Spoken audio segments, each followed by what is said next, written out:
Yes.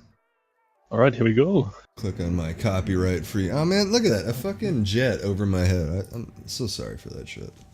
It's horrible. Yeah, I got your copyright free music now as well. Yeah, it's good to have something just in the background to drown out your mic, you know, just a little bit. Yeah. Also, it's less boring that way. Well, keeps it going. Keeps it going, you know? Oh, okay. They say you're too loud. I'm too loud? Oh, Yeah, I gotta... no. You gotta adjust me. Oh, wait 1 sec. See, I already did my adjustments, you know what I mean? I'm already... Yeah, I can't tell how Streamlabs is capturing that. Can you talk a bit? And they can like... Okay, Well. Queenie and brother, please send me how this now. Hello. Dirty Irish 22 here. Doing the film show. You can go follow him as well. I don't think they even hear the music, which is not good. I'll take follows all day long. All day long. It's fine now, okay. Okay, there you go. All right. There you go. Welcome everybody to the stream. I'm Dirty Irish 22. This is my friend Amonstarrik. Hi. What's it called again? Oh yeah, Stairway to Cinema. Okay, my volume isn't... Ah, shit. Okay, wait 1 sec. Maybe No, I you're just have good. to talk louder, but Maybe. yeah, this is all an experiment right now. Strictly Yeah, no experimental. cam because I look like shit. Yeah. let's- Camless This is for a me too. podcast. Yeah. Just listen. Talk radio, you don't need a cam, in my opinion. You know, and it's better. It's easier for us to discuss things without having to worry about our face. You know. Wait 1 sec. I don't have any filters on my microphone. He has no How did idea that what he's happen? doing. No, I don't know what he's doing. Oh, oh shit. I should have done that yesterday. Shit. 1 sec. KFC, how does everything sound on That's- your end? Do we sound good, KFC? Okay, I need another filter. Filter, The huh? compressor. Mm. Ah, shit. I use voice meter banana. I think it's just because I switched the scenes. Like I have my setup for drawings and I have my setup Right. for this, Right. and all my filters are gone. Yeah. So, yeah. Yeah. I set up an entire scene just for this. Yeah, me too. Okay.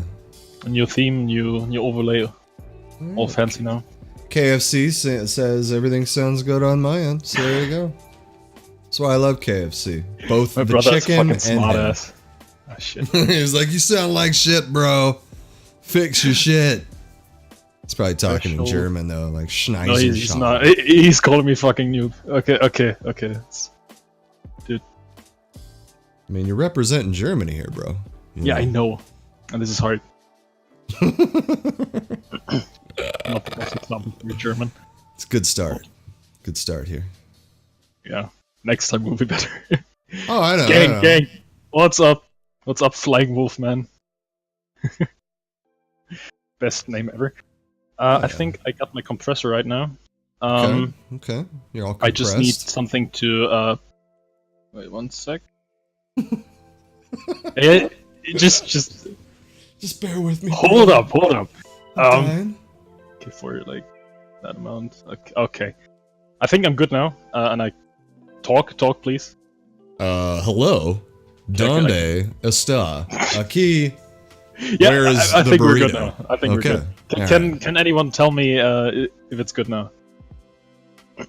Almond's having a panic attack, so Yes. this is why it's good that we don't go cam. You know, he'd be all sweating and shit right now. Got the meat Yep. sweats. True that. So we're starting off with what we watched recently. Is that what you wanted to do? I think yeah.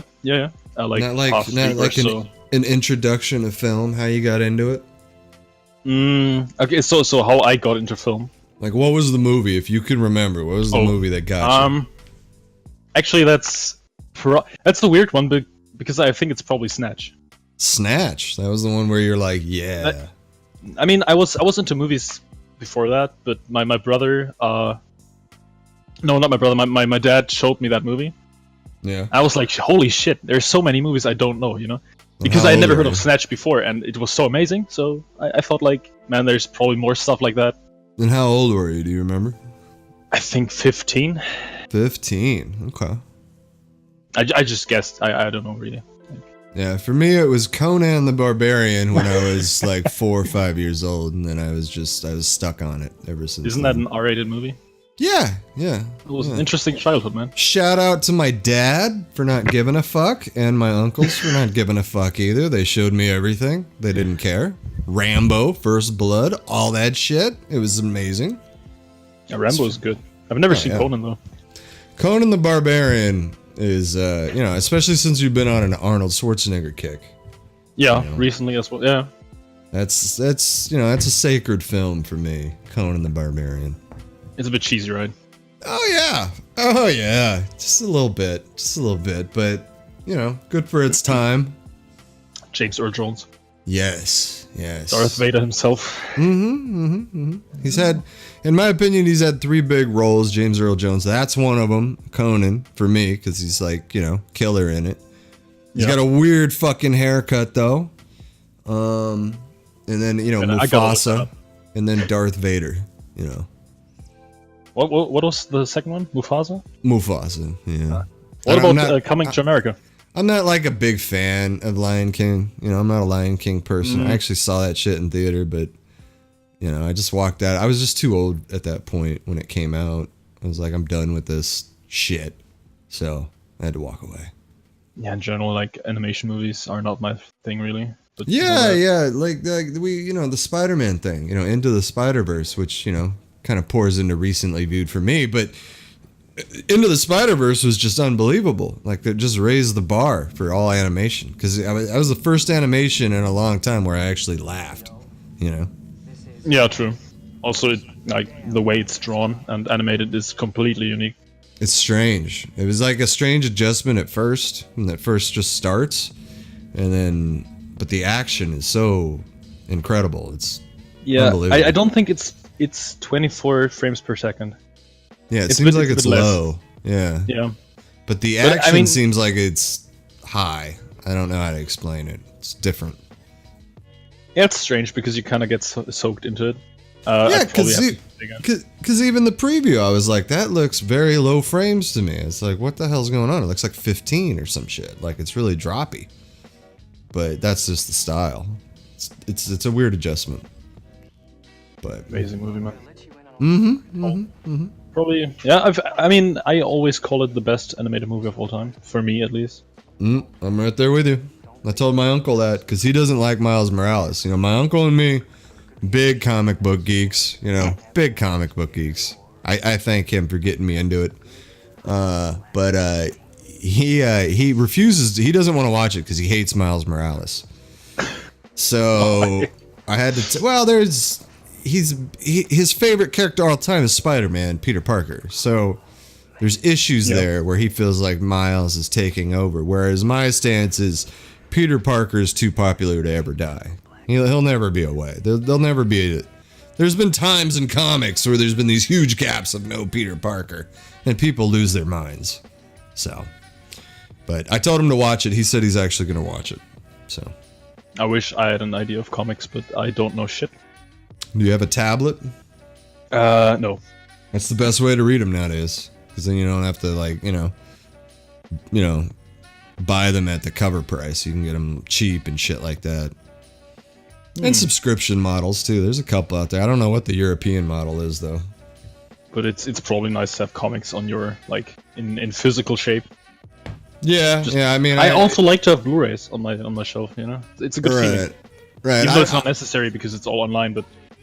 Yeah, I don't want to stray too far into comics and shit like that, because it's just a different thing. It's a different beast, but I do have 6 short boxes full of comics that are, been collected through the years, but you can't get into that. It's just too expensive, too crazy. It gets in your brain. You lose your mind. I do have some comics, but it's all some old French stuff, I think. I got tons of digital, though. Tons of digital loaded on my hard drive, and I just put them on my Kindle. It's the best way to read them. Nice and quick. Yeah, I think It's not that long ago that I kind of wanted to get into Batman comics. Batman's good. Batman's yeah, solid. I know. Yeah. There's The Killing Joke and Dark Knight Returns. The Killing Joke, Dark Knight Returns is interesting. It's kind of dated now, but it's still holds up, and it kind of was the inspiration for the '89 Batman in a way. It's kind of what kick-started the whole Batman craze again, because Batman was kind of in comics not doing well. But then Frank Miller comes along, writes Batman: The Dark Knight, and changes Dark Knight Returns, and changes everything. Changed the whole game, because it was a darker Batman, an older Batman, different Batman. It's the kind of Batman you saw in Batman vs Superman. Yeah, that's what they completely, they inspired that from it. Which is part of the reason why I like that movie, I totally disagree. Like I mean, it's not bad. It's not awful, but I mean, it's not a movie I would watch again. I watched it probably 4 times. And three of those times were it's the extended editions that I've seen mostly, but yeah, I heard that's bearable. There's nothing you can do to cover up the Martha moment, because even in the theater, I knew that, oh Jesus, that's gonna be the meme right there, because they just go from wanting to kill it. Well, not really necessarily Superman. Batman more so wants to crush Superman, but. It's God, that just irritates me, the whole storyline, because in Justice League it completely wipes away the whole thing. Like they had a good thing there. We're not going to get into the DCEU though. Let's just. No, it's a sad story. I haven't even seen Justice League. You haven't seen Justice League, really? I think it's the only DCEU movie I haven't seen. Justice League at least has some fun shit in it. Just a poor I heard Batman. Aquaman is cool. Yeah, Aquaman, Flash, Wonder Woman's pretty cool, and Superman is fantastic in it. But Steppenwolf. Yeah, that's bad. There's a really cool flashback scene, for the DCEU at the time. But Batman, you go from a really good in my opinion, a really good Batman in Batman vs Superman to a really weird Batman in Justice League. It's not the same at all. Completely different tone. I think they try to kind of go on the Marvel train and make it more funnier in a way. Yeah, well, there's like this is not giving it away. Like Superman clearly is dead, at the start of Justice League. Okay, it's not really a spoiler, but it's Batman that wants to resurrect him. Like why do you go from Batman? Like I get it, they're bros at the end, but how do you go from completely hating him to being bros to I have to res him? It should have been Wonder Woman the one, because there was conflict in Justice League. Like Wonder Woman's like, I don't know, blah blah blah. It should have been Batman that was like, nah, we can't bring him back. Like it seems kind of strange. Very conflicting. That he dies in a second movie already. Yeah. That's like no build up at all. But I think that's Warner Brothers, though. I think Warner Brothers interfered with the process of what Zack Snyder wanted to do, because Zack Snyder never wanted to do Justice League. He just wanted to make a Superman trilogy, to tell the story of a different, way of Superman. And I really like Man of Steel. We're not going to get into that. I fucking love Man of Steel, but it's not on the list. Spoilers. Spoilers, I know. But I really, really, really, really like Man of Steel. And that's not bad. It's a bummer because I think Warner Brothers interfered and they pushed Batman into the movie and blah, blah, blah. It changed the complete course of the whole framework of everything. They should have just left. Because now DC and Warner Brothers have announced, there's no more DCEU. It's over. Which is good. Which is good for them, I agree. It's kind of funny, actually. Because Wonder Woman was good on its own. Aquaman was good. And Aquaman was better than expected.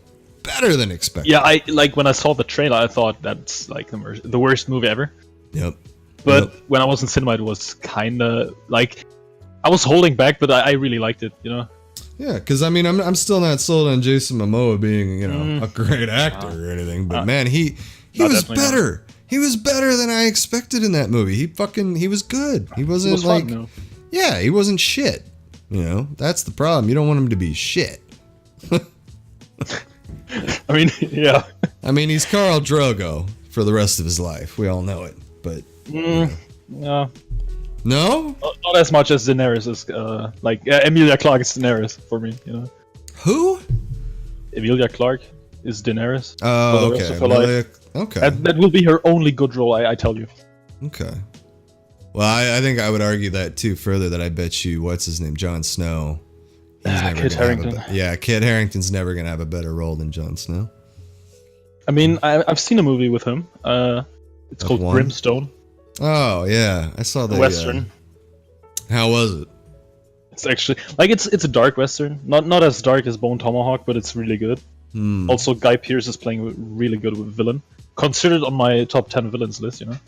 I don't think it's, you know, just, I don't mean to interrupt, but I don't think you can even touch how dark, you know, Bone Tomahawk is. So. No, never. Yeah. But like Brimstone is really good, though his role, Kit Harington, isn't big enough to say like, yeah, he's completely like not Jon Snow anymore. Yeah. Or it's a role that's defining the movie or anything. It's a good role, but I mean, it's kind of Guy Pearce's movie. Guy Pearce is alright. Guy Pearce is alright. I like Guy Pearce. He's a bit underrated. Yeah, he takes bad roles though. You know, I keep saying that. It's like, I think it might come down to agents just fucking him. You know, because if you've ever, I know you're not a big TV show guy, but there's a show there's a show that was on HBO called Entourage. It's kind of cheesy. That, yeah. It's kind of cheesy and shit. But the best thing that they do on that show is at least show, you know, the back ends, you know, the agent part and all that. That's the best part of the show. Is that. It's worth watching if you like movies, just to see, like, because it's more of a funny show, but it, you know, there's some drama in there. You know, it's not a bad show. It's a little bro-y at first, but they find more of their stride in like season 2, and you get to see, like, you know, like I said, the back end deals with like the agents and the studios, how they treat them and shit like that. You mean that 2004 show? Yes, There's also a movie apparently. Yeah, they made a movie. See, you have to watch the show to lead into the movie. So just get through, you know, 8 seasons of Entourage, and you'll be good to go. Yeah, I mean, that movie is not on the top of my list, so probably not. I still haven't even seen that movie, so there you go. 6.6 on IMDb. It's like not that amazing, but I watched worse. So what's good on IMDb? Since I'm not even familiar with that, was it 7 and that's good? Okay, like 7 is the mark for it's a good movie. You know. Okay. There are almost no cheesy movies in 7. Okay. The range from 6.0 to 7 is like, for example, Mandy is, I think, 6.6 or something, you know? Okay. But Mandy is a movie you have to like. It's not for everyone. You know? have IMDb open right now? Yes, I have. May I ask what, like, Citizen Kane is rated? Yes, well, one sec. 8.3. That's interesting. Okay. So, I mean, 8 is really good and rare. And Godfather 2?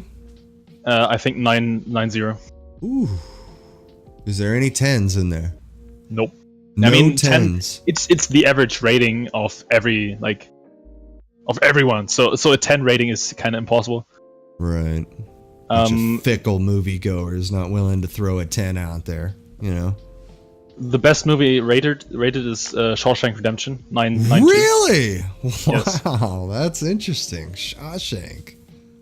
I can see that though. You know. So I wanted to ask you too. We should do the honorable mentions before the list, right? I thought, you know, make the list, and when we get to the first one, before we reveal our top movie, we could do honorable mentions. I see. Like Watch Mojo does it, even though I don't like them, you know. I see. Then I fucked up my shit because my honorable mentions are first. Okay. I mean, we could go with that. Are you sure it's not going to screw you up? We still have to talk about stuff we watched recently. Okay, what have you watched recently then? Tell me. Okay, so I think we talked about this, Gods of Egypt. Yeah, fantastic movie. Yeah, one of my favorites. It's on my list. And Nikolaj Wallstov, you know, whatever his name is, he's in it. Nikolaj right? Costa-Waldau. There you go. I knew you could say it. There you go. Yeah, I mean, I speak Germanic language. How do you say that again? One language. Let me hear that again. Nikolaj Costa-Waldau. Valdo, that's how you say the last part? Yeah. That's the Kinda part like that always fucked me up. So, alright. But it has Gerard Butler, that's easier to say. Yeah. Well, the G is silent. It's Erard. You didn't know that? Erard. Okay. Alright. You know, Gods of Egypt is just awful. Yeah, there's not much... I read some reviews on IMDb. I sometimes do that, and people actually defended the movie and said it's a fun ride, and you know, it's not. For What's me, it at rated? least, What is it rated? 5.4. Ooh. Like Yeah. when you're in the 5s, that's really bad, actually. It should be in the fucking 3s, though. It should be in the 3s. I rated it 2 out of 10. 2, yeah. I'd give it a 3, just because there was something that I did like. I think it was Black Panther's character. Chadwick Boseman. Chadwick Boseman's character, yeah. I think that was the part that I actually liked about it. But I hate that fucking guy, man. And the same guy that you hate. Brenton Thwaites or something. Yeah, Brenton Thwaites, yeah. He just has that generic face, you know, for young adult movies.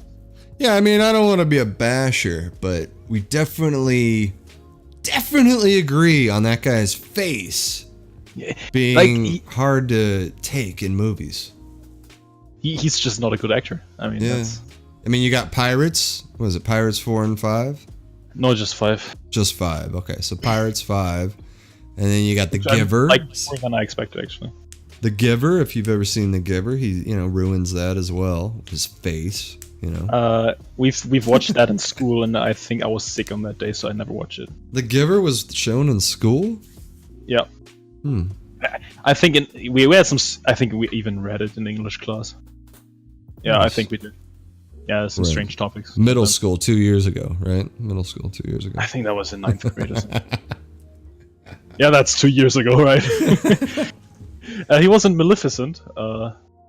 You know, I didn't like that much. I'm not a fairy tale person. Also, I'm not a fan of that Disney stuff. You know, remaking old movies. That was kind of the first one. But I will say, Dumbo looks intriguing to me just because. Yeah, it's Colin Farrell, so. And it's got Michael Keaton looking like a badass, so. Yeah, he made a comeback.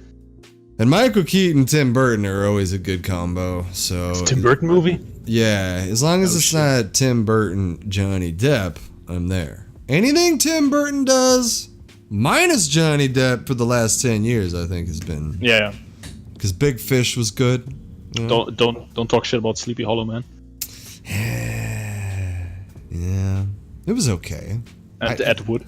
I actually like Ed Wood, so I've never seen it. Ed Wood is actually one is the earlier. You know, it's one of those movies like on the edge of when Johnny Depp lost it. You know, like he was still there for me with Ed Wood. I was excited to see Ed Wood. I saw that shit in the theater. It's a well-deserved Oscar too for Martin Landau, Ed Wood.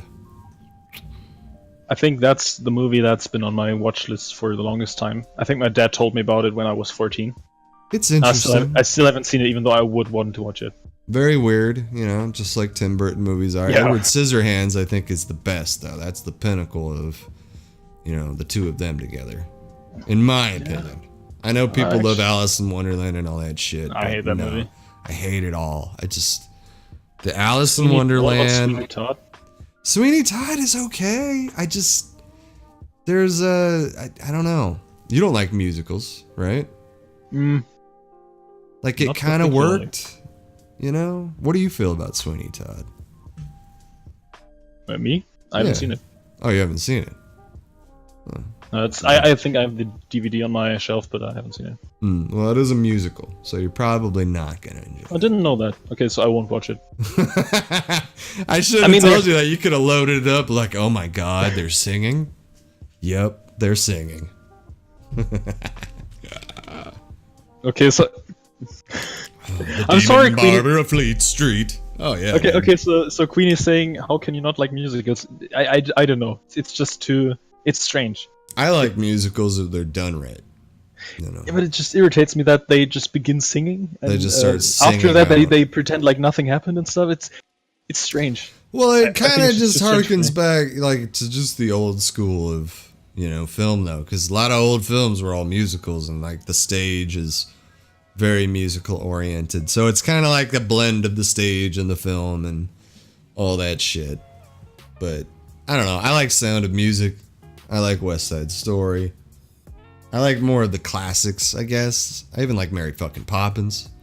So I haven't seen that many. I watched Mamma Mia. I know Queen, you're a big fan of that. Oh, Mamma Mia, Mamma Mia. But that was in school. I have no idea how. Like, I should probably watch that again. But that's your favorite actress, Meryl Streep. You know, I mean. Yeah, let's not talk about that. I mean, I don't hate her. It's just I've never seen a movie with her. But she's like, I don't know. Yeah. She's not making movies I'm interested in. There's a couple movies that she's good in. Kramer vs. Kramer. Kramer vs. Kramer is the movie that I suggest. She was good in The Post, though.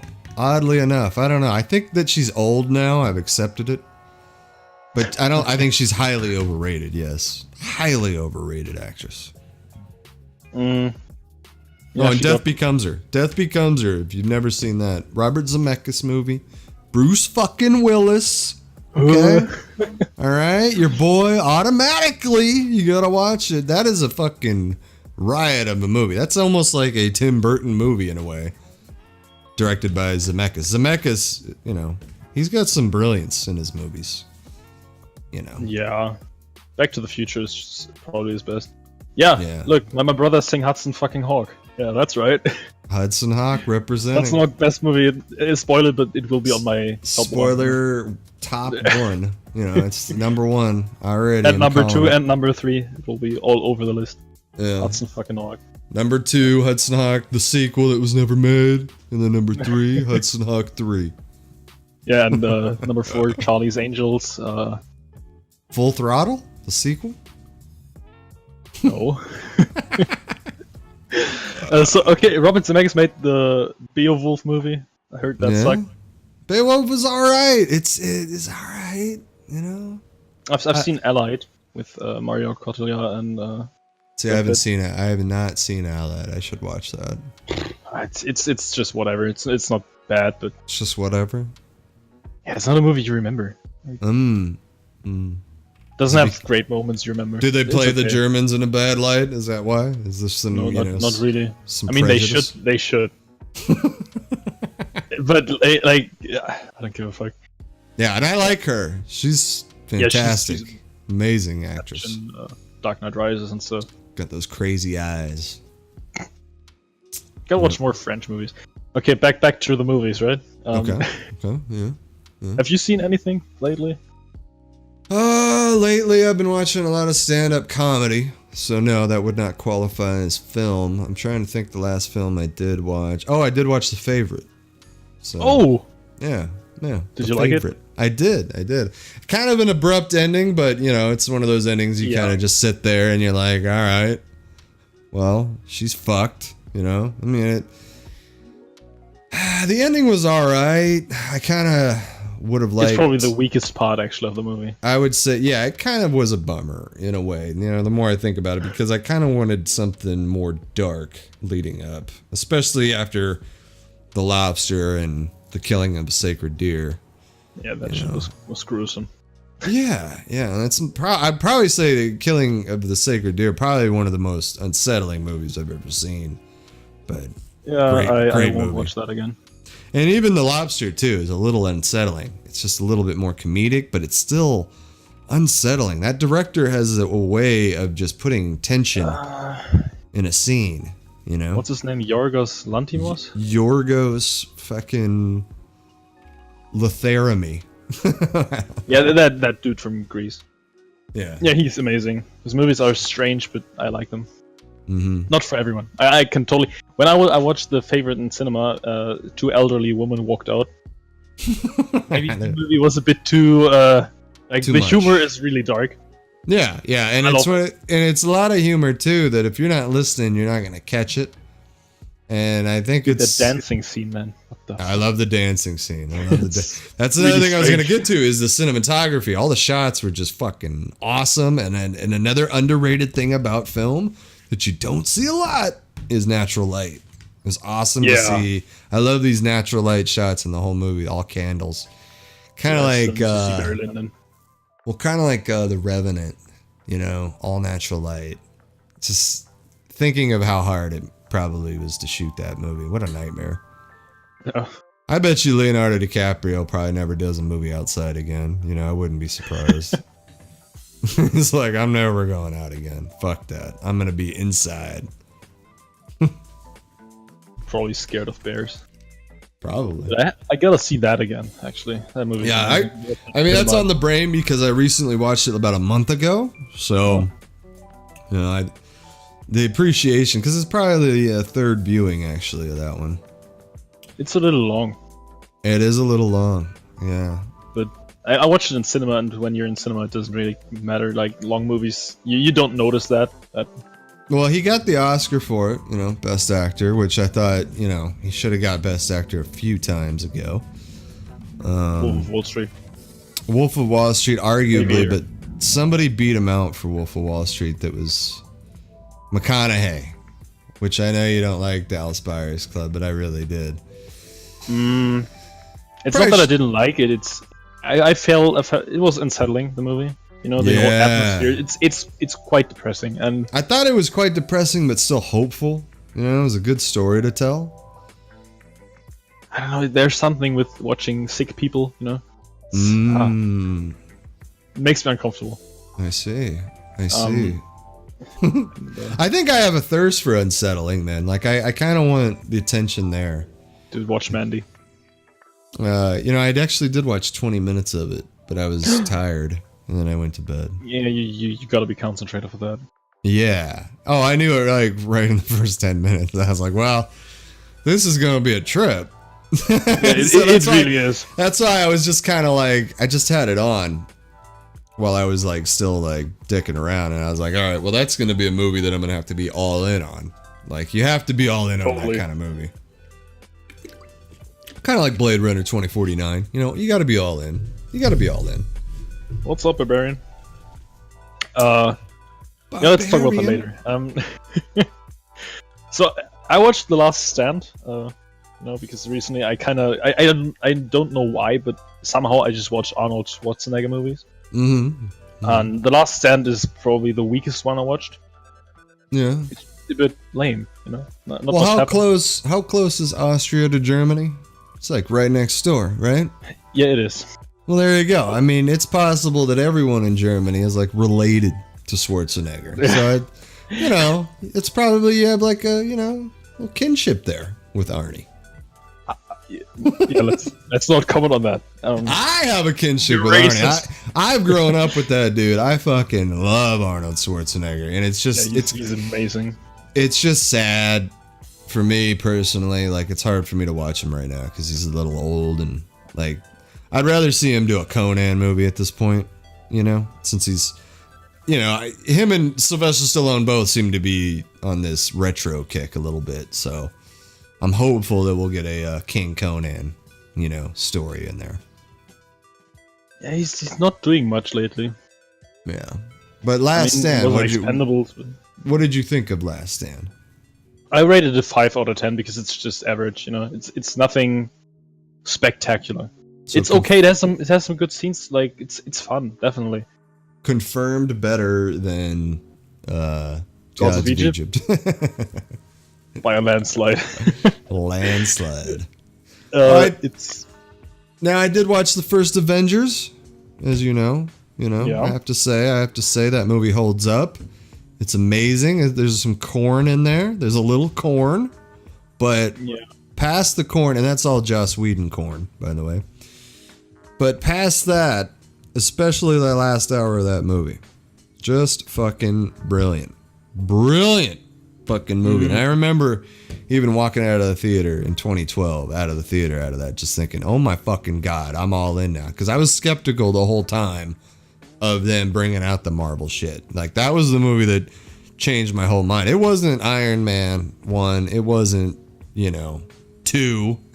It wasn't Captain America First fucking Avenger. And it wasn't Thor at all, So I was very skeptical of the whole universe, especially with the Incredible Hulk not turning out and shit. But the Avengers, man. Shout out to the Avengers. I might have to declare myself just an MCU fucking fanboy at this point because... Probably. They are just cranking out gold, and I can find gold in every single one. But Ant-Man and Wasp probably I would say is the weakest one out of all of them. Should break I down. haven't seen that. We might have to do a list of the MCU. You know? Yeah, but for that I should watch the 3 movies I haven't seen yet. That and we should wait probably till after Endgame. Maybe after Endgame. Yeah, sure. Or after Spider-Man if we're still doing this shit, you know. Because I don't think they have anything out after that the entire year. I mean Dark Phoenix is Marvel, but doesn't count, bro. Doesn't count. That's still Fox. Yeah. The thing is, I still need to see Black Panther. Oh yeah, you do need to see Black Panther, dude. Yeah, I try when it came out, I wanted to see it in cinema, and through some unfortunate events, I didn't. It was worth it. Yeah, I heard it's really good. So. Yeah. Overhyped, overrated though. Very overrated in terms of like being nominated. You know, it shouldn't have been nominated. I mean, it's a good fucking flick, but I mean, we can do a whole the Academy is slipping into madness show another day, you know. Yeah. I mean, yeah. Black Panther nomination was kind of strange, but Get Out. Come on, we've been on a downward spiral here. Downward spiral. With I like it. The last 3 movies to win Best Picture, though, just I don't know. But I say that without seeing Green Book. But it's controversial because it's not like it has some flaws in the story because it's not how it went down in reality. Right. But that doesn't make the movie worse for me. I mean, it has like that, you know, it's just bad taste to it, but it's so good. Yeah, I should probably watch it before talking shit. But The Shape of Water and Spotlight. Spotlight was okay, but it wasn't.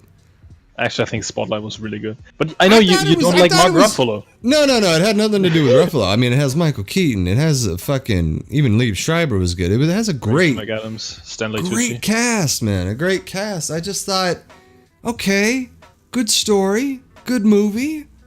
Not better than The Revenant for me. You know, that's where it fucking hit home for me. That's where I was, because I felt like it was Academy politics.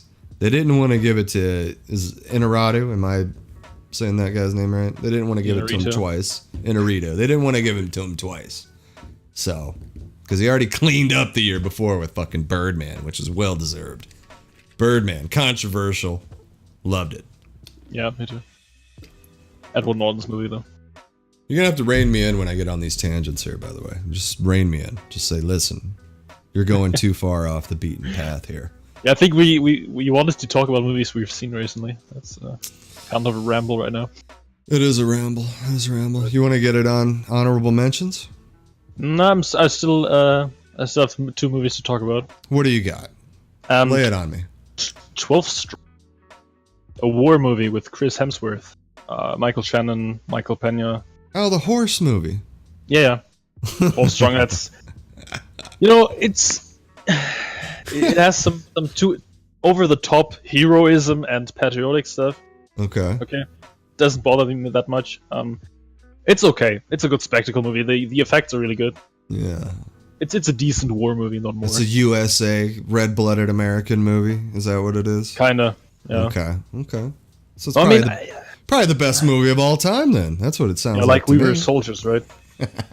Oh man, that movie still gets me as to why, like, because it starts off, you know, like I think the first hour was pretty good. It's pretty violent, and it just like that whole sequence with Barry Pepper with the fucking camera just fucking irritates me to this day. Just God, that movie, man. All right, Barry Pepper. we can't go down the We Were Soldiers path. That's just maybe we can do some war movie episode ones.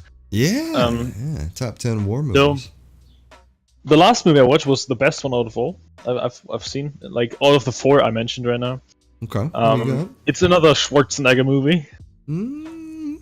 Okay. And it's a James Cameron movie. Ooh, Terminator. Yes, the first Terminator. one. Yes. And you enjoyed it after so many years. Really? You know, I've not seen it before.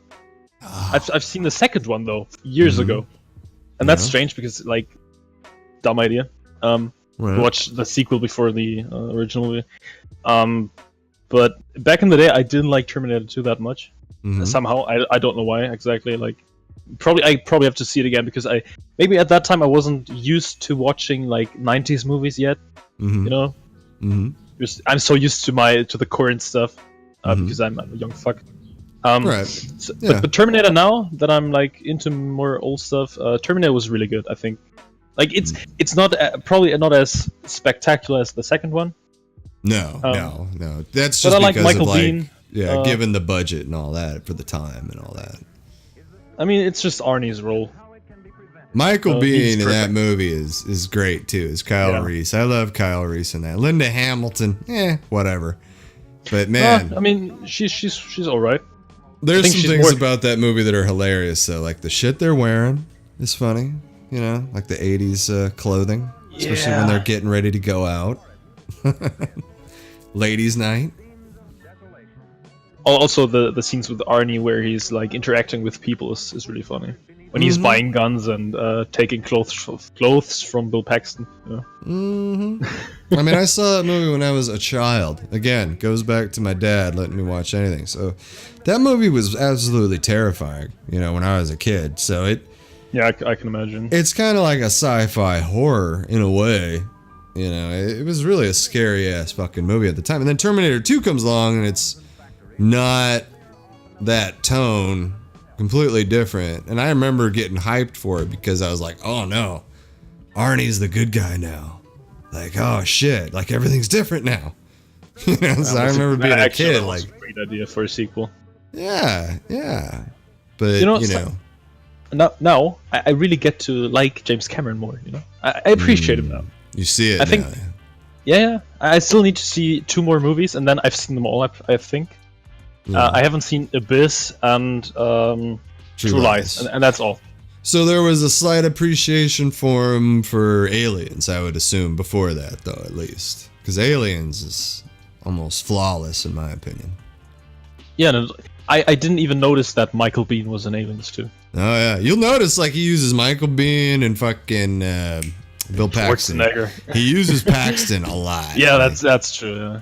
yeah, He was in 'cause Terminator, Aliens, in Titanic.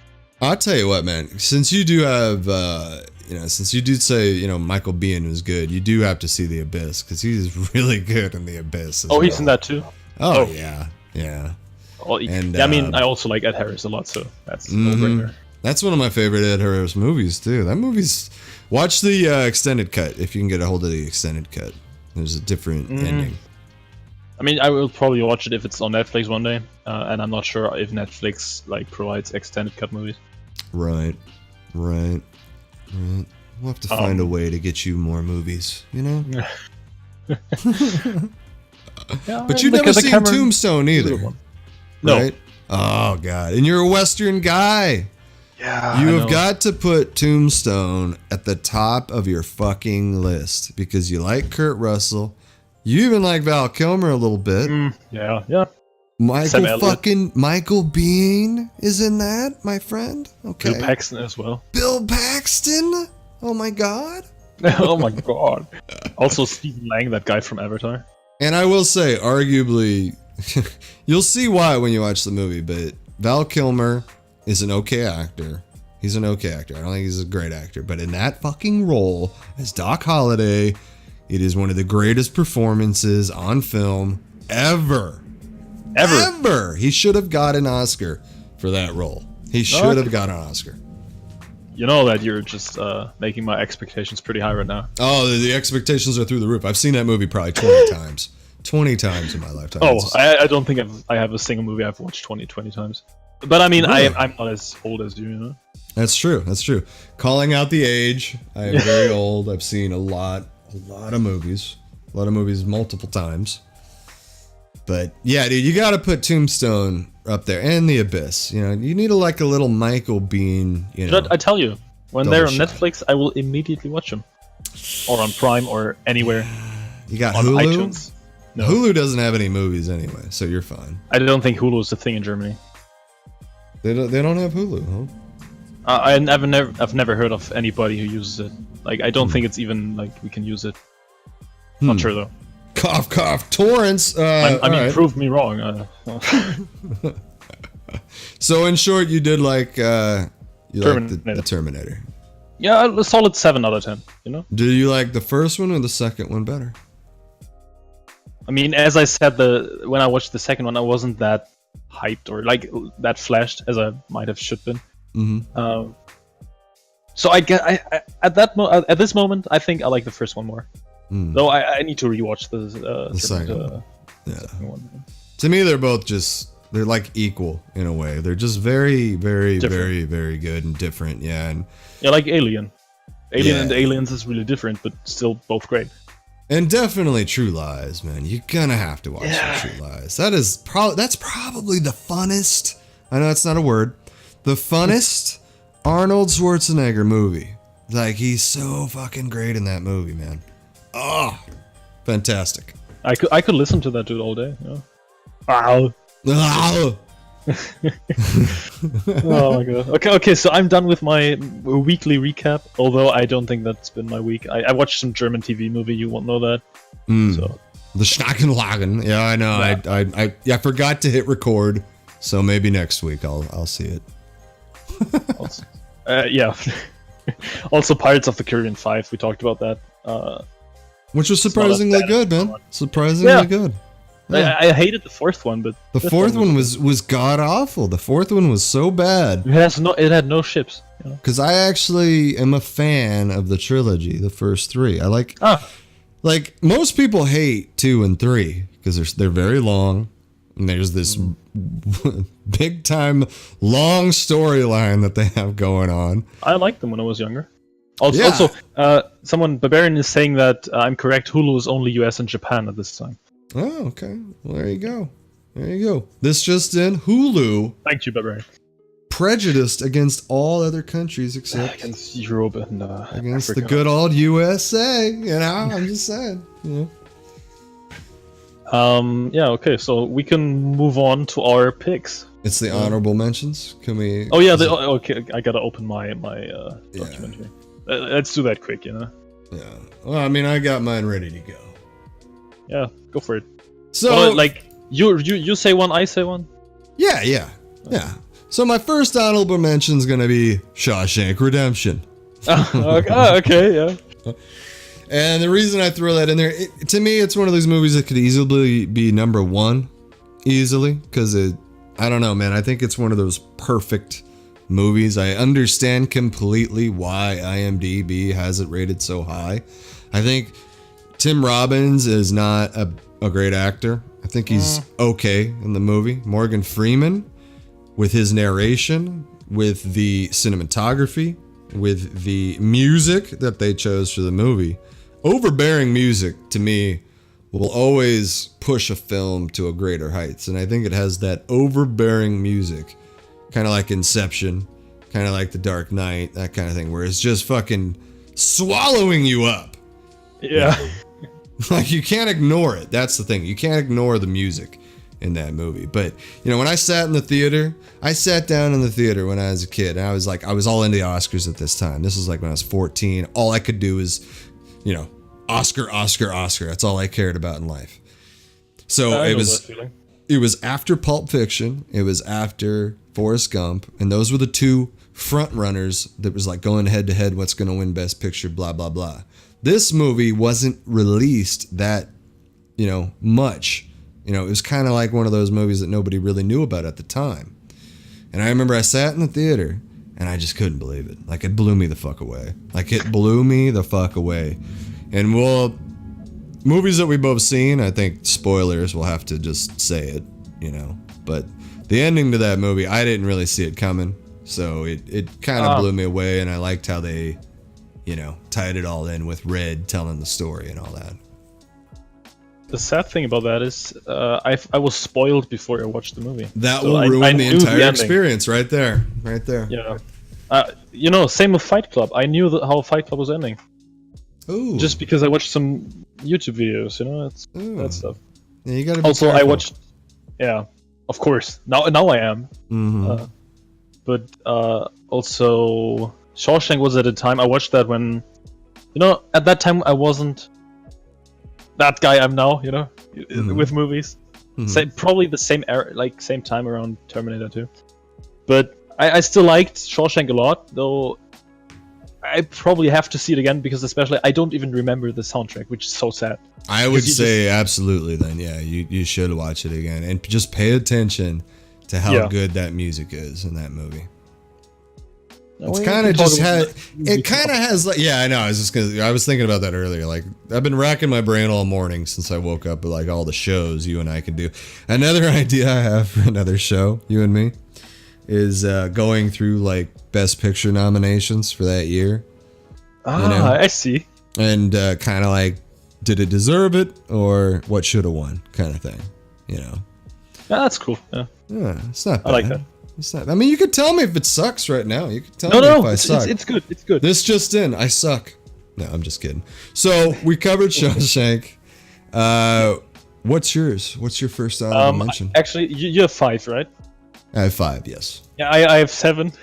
Oh my god, you fucking cheater! I knew it. Yeah, I knew know. it. No. You got to cut 2 right now. I mean, I could just mention him right now. No, you got to cut him. We don't have to talk about them, but I got to can cut him. You got to go by the rules. Cut him.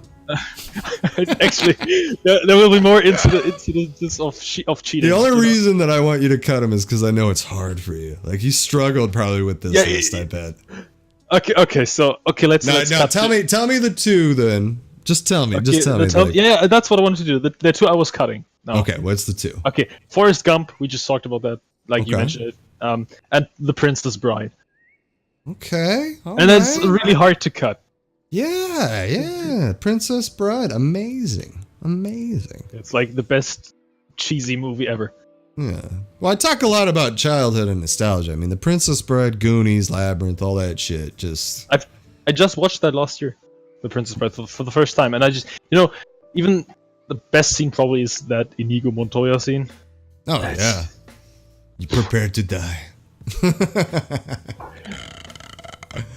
Well, So, I like the whole hard to cut cast that though. from this. Andre the Giant, Carrie Elwes. I love Carrie Elwes, by the way. I just wish he was in more shit. I don't know, he's got that look that's just funny, but he can be serious. I've seen Saw. Shout out to Carrie Elwes. I've never heard that name before, sadly. Yeah, Robin Hood, Prince, Men in Tights. Oh, that guy. Oh, okay. So he's playing. What's his name? Wilson? No. What's his name in The Princess Bride? Oh shit! This is no! Don't look it up. Yeah, I know. I don't want to. It's Buttercup and something with a W. What'd you say, Wilson? Wilson, yeah, like something like that. You throw me off, man. Now I can't fucking think because I'm thinking Wilson. All right. Wilbur. Okay, never mind. Pirate Roberts. I remember it was Dread Pirate Roberts, right? Also, Robin Wright's first big role. Yeah. Funny thing about Robin Wright, never liked her, but I love her in House of Cards. Wait, you never liked her, man? I never really liked her, no. But in House of Cards, she shows up with the haircut, and I just can't even now. Dude, she's in a whole bunch of movies I love, like even Unbreakable. Yeah. Forrest Gump, Princess Bride, and stuff. Noel Flanders. About. Okay, I mean, okay, that we weren't supposed to talk about those 2, so. Nah, I don't mind. Okay, it's a real honorable mention. What's funny is that she's in, Forrest Gump as well. So you picked 2 Robin Wright movies there. Just cut her right out of the. Yeah. Won't be the last one. Robin Wright. So, the real honorable mention now, the top 15, as you would say. Here you go. We should do this more quickly, the honorable mentions, because then where's the point of making a top 10 when we talk? Well, I'll probably We'll probably take a quick 5 before we get to the top 10. All right. But just don't stress. I mean, the people that we want to follow us will follow us because we're bitching. Always remember that. Yeah. Doesn't have to be any... That's right. We have a good structure. We got a good flow. If I'm interrupting you, just tell me, look, dude, shut the fuck up. Let me speak. That's all you got to do. Yeah, right. But okay, take your time. You're fine. The first one. That's one of the latest movies. Okay. What do you got? I think it's actually probably the latest movie on the list. What's that? It's you've seen that recently. I know. I watched that twice in cinema. Three Billboards Outside Ebbing, Missouri. Oh, didn't it make the top 10? Okay, you've been raving about this. Yeah, I know. But like, there's so many other movies. It really was a good movie, man. Good. It feels like a mix-up of Guy Ritchie and Tarantino in a way, you know. All those strange characters, weird plot, weird humor, and all that. Well, pretty dark. It's gonna, it felt like a Coen Brothers for me. Like it yeah, really felt Coen Brothers straight up for me, and a little dash of, maybe Guy Ritchie, a little bit there, a little Guy Ritchie. Yeah. I mean, it's probably the most significant performance of Sam Rockwell by far. He's just like, it's performance of his life, probably. Well, I mean, I haven't seen Vice yet, but... Okay, but there's a movie, too, directed by George Clooney. Confessions of a Dangerous Mind. You definitely need to watch that. That was I believe, that was Sam Rockwell's first starring, lead role, I believe. He plays a real-life character named Chuck Barris, who is the dating game host that was kind of crazy. Little fucking crazy, mate. You'll like that movie. I'm telling you right now. Perfect for Sam Rockwell. Yeah. You're gonna. I bet you'll think Hidden Gem. I don't want to overrate the damn thing, but it's a good movie. One sec. I just remembered the name of the character in Princess Bride. It's Wesley. Wesley. Oh! Wilson, man, Wilson. It's funny when you said Princess Bride, it dinged again, and I was like Wesley, and then it's like, fuck, I missed it. No, it's definitely Wilson, probably. Wesley! I remember her screaming now. Wesley! Yeah. Confirmed. Mandy Patinkin, Andre the Giant. Rob Reiner. I'm sorry, I'm off on Princess Bride now. Yeah, I know, it's an amazing movie. Fred fucking Savage, oh my god. Okay. No, Three Billboards, I'll say this about Three Billboards. Woody Harrelson, amazing in that movie. Just amazing. It was like this charismatic, fucked up role in a way. Because, Frances McDormand, I'll say this too. I'm not really a fan of... it's weird with her. I'm not really a big fan of her. I don't really get excited when she's in a movie or anything, but when she was in Fargo, she blew me away. Blew me the fuck away. Well-deserved Oscar for Fargo. But man, she fucking topped herself in this movie. Just completely topped herself in Three Billboards. Three Billboards was exceptional. I was all right, this is totally overhyped by Amon here, but yeah, I know. But I sat and I watched it and I was like, God damn, that right there was a good fucking movie. That's a gem. A gem. I totally get why it was so, why the people loved it so much. I mean, all the actors are good. Yeah, Peter Dinklage is in it. In a good role, too, because I'm not really sold on Peter Dinklage either. I hate to say he was good that. in Infinity War. No, he wasn't. I thought he was. I thought that was one of the. I thought he was really, really, really bad in Infinity War. Just because of the way he talked, it was weird, and it was too trying on the nose to be comedic. And I know that kind of contradicts me because I love the comedy in MCU movies, but I thought that was a bad comedic point. And but he's fantastic as Tyrion Lannister. So, probably best performance of the whole show. Possibly. Right there with Cersei. Lena Headey.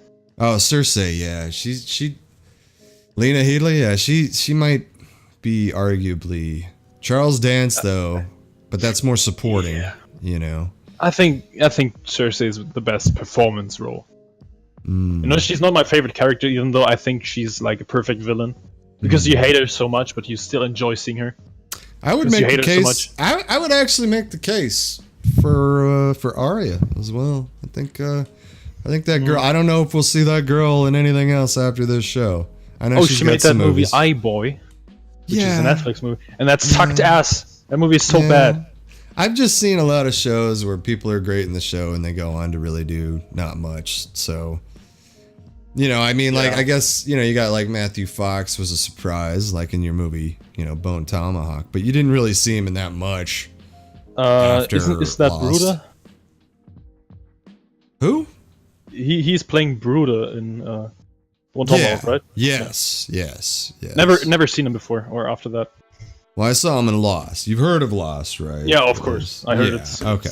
The ending is bad, so I will never watch it probably. I would argue that the ending was okay, but the show Ah. itself is really fun to watch. You probably will never watch it, but and I understand that. It's a long fucking. How many man. seasons does it have? A lot. I think that's a 5-season or 7-season show. Oh. 6 seasons. I think it's 6. I expected more actually.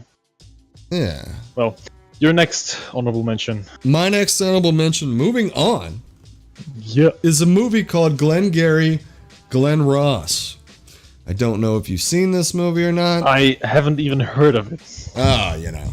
Written by David Mamet, directed by James Foley. James Foley is not the greatest director of all, but I don't know if you've ever seen a David Mamet written movie or heard the name David Mamet. He's a playwright kind of guy, but his dialogue is some of the best dialogue I've ever heard. Like this movie, Glengarry Glen Ross, is all about real estate agents in a room the entire movie. So it's, you know, very 12 Angry Men in a way, because they're just arguing the whole time pretty much. Wait, what? I just searched for it on IMDb. I think I've seen scenes of it. Yeah, it's like a real estate salesman movie and like how shitty life is as a salesman. But that is Alec Baldwin's best performance he's ever had, and he's only in it for 10 minutes. I've seen that monologue he's making, I think. But Ed Harris is great. Al Pacino, Jack Lemmon. I don't know if you know too much about Jack Lemmon. I heard of him, and But I think I've seen something with him. Yeah, Jack Lemmon was in a lot of movies, like a lot of older movies. He's really good in a lot of older movies, but man, Jack Lemmon in that movie has a really cool twist at the end. But even Kevin Spacey's great in it too. Like Jonathan Pryce. Yeah, Jonathan Pryce as well. Yeah, it's kind of an all-star cast, but I had to put that on there because I've seen it so many times. Because when I saw it when I was a kid, I couldn't stop watching it because it's very crude how they talk to each other. It's very rated R. You know, I mean, there's a scene where Al Pacino turns to Kevin Spacey and just says, "You stupid fucking cunt." I mean, that sounds like Al Pacino. Yeah, mature rated video cast here, people. So, you know, Yeah. sorry for the offense for saying this. We're not children here. Okay, so I definitely put that on my watch list. You know? Yeah. Seems Good like drama. I missed out on something. Good drama there on that movie. All right. My next one is a big one. A big one. Okay. Sam Rockwell again. Ooh, Hitchhiker's Guide to the Galaxy. Christ's sake. No. It's The Green Mile. Oh, good one. Good one. Yeah, Okay. it's like I watched that quite recently. Like, I mean, probably it's been a year already, but that movie is really long, in 3 hours, but it doesn't feel like it at all. It's so entertaining in a way, even though it's hella sad. Yeah. That movie is a blast. Yeah. Also, the ending is fucking depressing. That movie, it's funny you put that movie in there because we both have a Stephen King, Frank Darabont project in our midst there. And I'd say that those are the two best Stephen King translated movies ever made. By far. Shawshank and Green Mile. They're just different, and it highlights the brilliance of Stephen King with his writing right there. But also just the translation, you know, and like the execution of those two movies. Green Mile didn't make it on my list. It probably should make it on my list because I think that going to the ending, I think that ending is one of the best endings of all time. It's haunting, it's chilling, and it scares the fucking shit out of me all at once when he says the line, if he can make a mouse. I hate to spoil it, but the comparison to the mouse right there when he says that line, it fucking chills me to the bone thinking about it, you know, because you don't really know how long, You really don't. It doesn't give you any indication that that's going to stop at all. Yeah, right. Yeah, it's sad. It's dark. Little bit. I mean, I love it. But it's so funny too. Like there's actual like funny moments in that movie between the guards, you know, and that's what kind of keeps it going. You know, like Shawshank even had that too. It had like this light humor in there, buried in this extremely fucking dark tale. I mean, in Green Mile, the cast was also pretty good. I like Barry Pepper in that one. I mean, Tom Hanks, no brainer. David Morse is his name. Yeah, David Morse. He's good for certain characters. David Morse. Yeah. That was one of his brutal. Yeah. And I mean, Michael Clark Duncan was amazing. Also, Sam Rockwell as well. And the Sam Rockwell is so good at playing maniacs. Yeah, well, even the guard, Percy. I don't know that actor's name, but that was such a great role.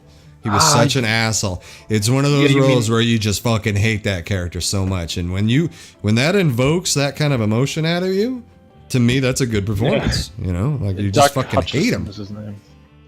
Yeah, I don't think he's He really been in much since. Warzone. Yeah. Doesn't really matter. Definitely a highlight. And I will say one more thing about Green Mile, though.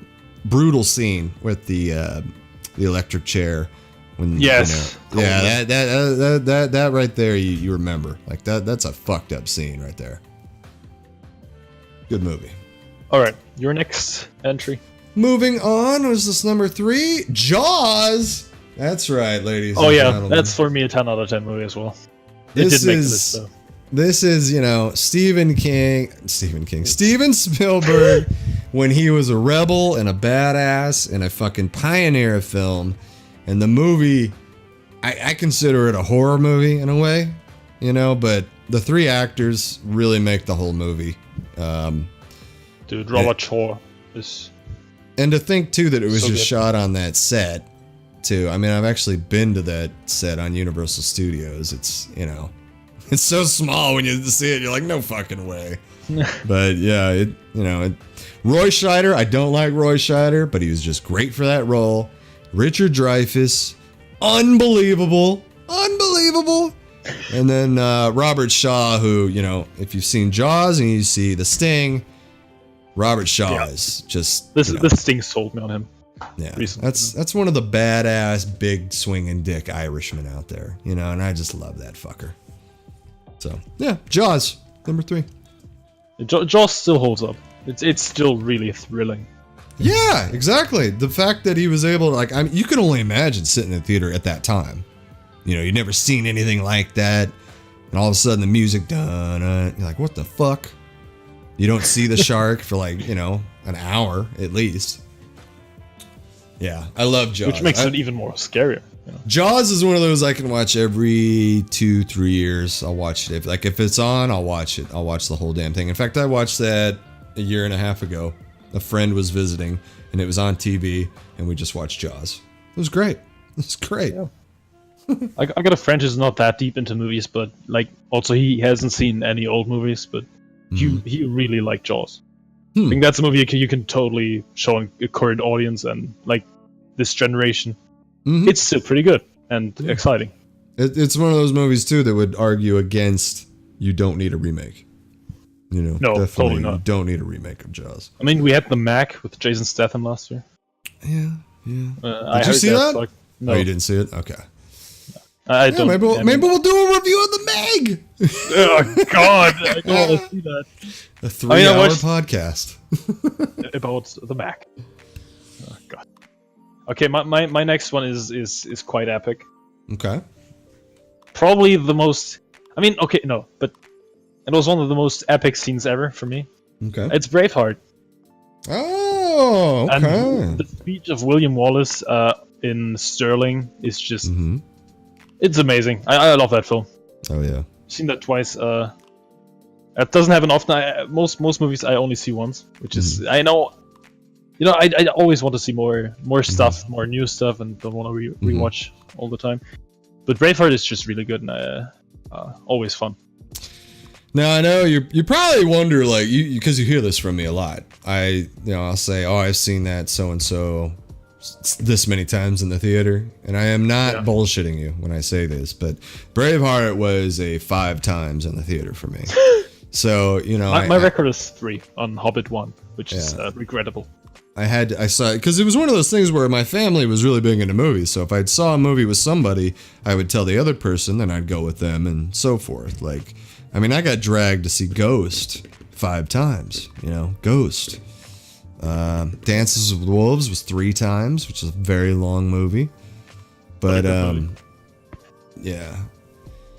But Braveheart, though, man, Braveheart, there's some serious brilliance in Braveheart that doesn't really get talked about. And one of the brilliance of Braveheart is you don't really have to have a lot of dialogue in a film to be great. It's the shot that makes the scene that I'm talking about is the wedding scene when the son of Edward the Longshanks is getting married, right? Nobody says a fucking word in the entire scene, but you know exactly what's happening as he looks to his lover, you know, Edward Longshanks looks to his lover, everyone figures it out kind of thing. So, I don't know, it's one of those moments in movies that it's underrated, like you don't have to say words in order to see what's going on. And it was just, you know, it really highlights how good Mel Gibson is as a director. Mel Gibson is extremely good as a director. I know you love Hacksaw Ridge. Let's talk about that later. The Passion of the Christ is really good. I know that's a very, very controversial movie. You gotta see it, I would say. Very good. Yeah. I would be fine with Mel Gibson making a bunch of biblical movies because he did it so well.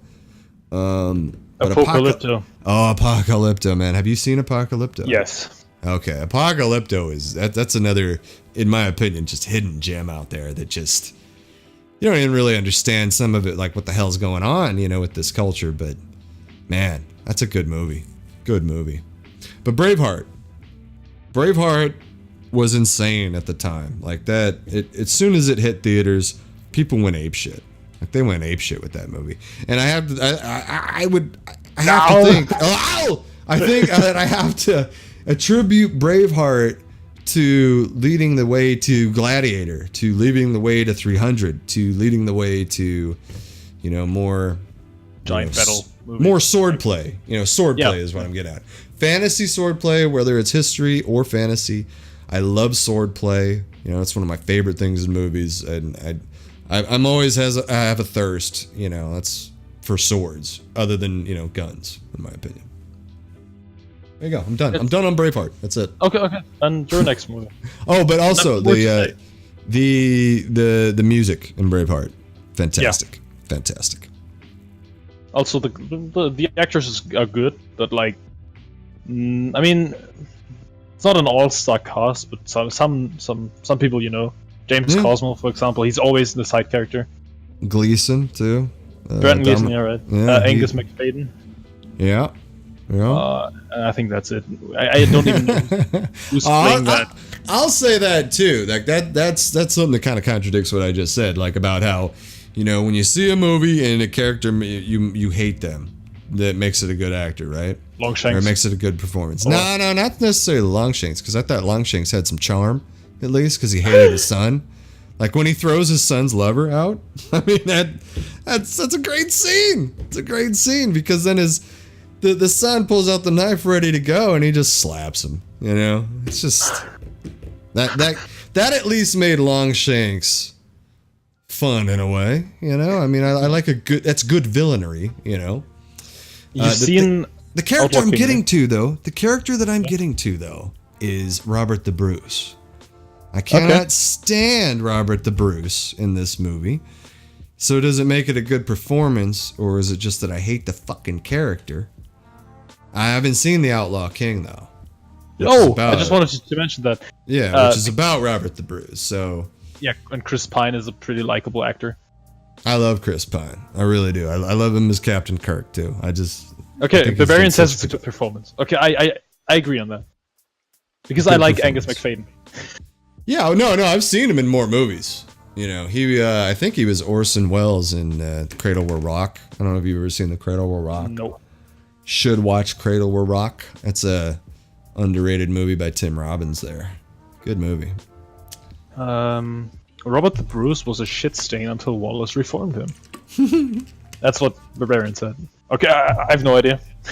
I mean, I've seen Outlaw King, you know, which is actually one of the better Netflix movies. Even though I totally forgot about that somehow. So I should watch The Outlaw King. Yeah, it's really fun. Also, there's it opens with a 10-minute how's it called? Like no cutting, just a 10-minute shot, which is amazing. Okay. And Longshank is played by the guy who plays Stannis Baratheon, and it's just amazing. Okay. He's not in the movie enough, but still good. All right. Okay. All right. You sold me on that. Yeah. Okay. Moving on. You're next. Is it me? Okay. Yeah. My next is going to be Avengers Infinity War. Oh, that's... What? Oh, okay. Yeah, I know. How many times in cinema? Well, I saw it 3 times in the movie theater. And I've seen it probably 4 times since it's been out. I'm probably going to watch it again before Endgame. Now, this is, like I said, it's favorite list, so it just had to be put on there because I was absolutely blown away at how good they were able to put it together. This culmination of fucking craziness of years in the making, 10 years in the making doing this. No studio has ever done this. No one's ever been able to accomplish this huge of an all-star cast in terms of, you know, the roles they play anyway.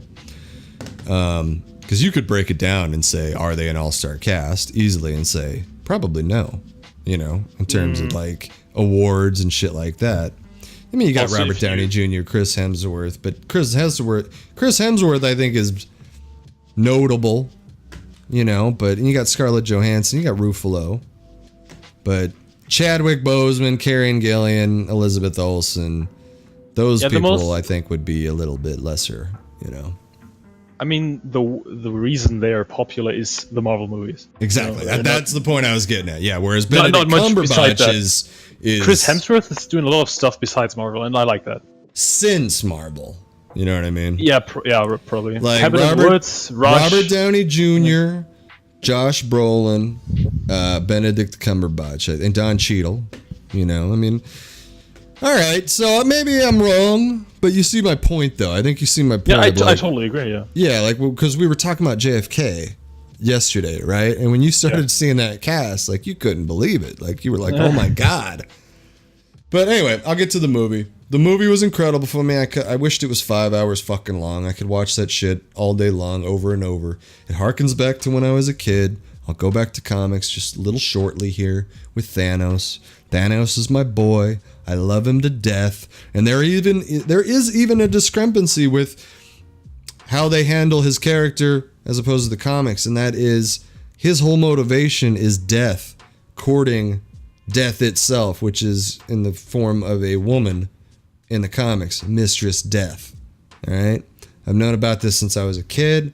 I thought it was the greatest fucking love story in comics because you have a madman that's willing to fucking destroy universes to get his woman, and she always says no. Oh, it's so good.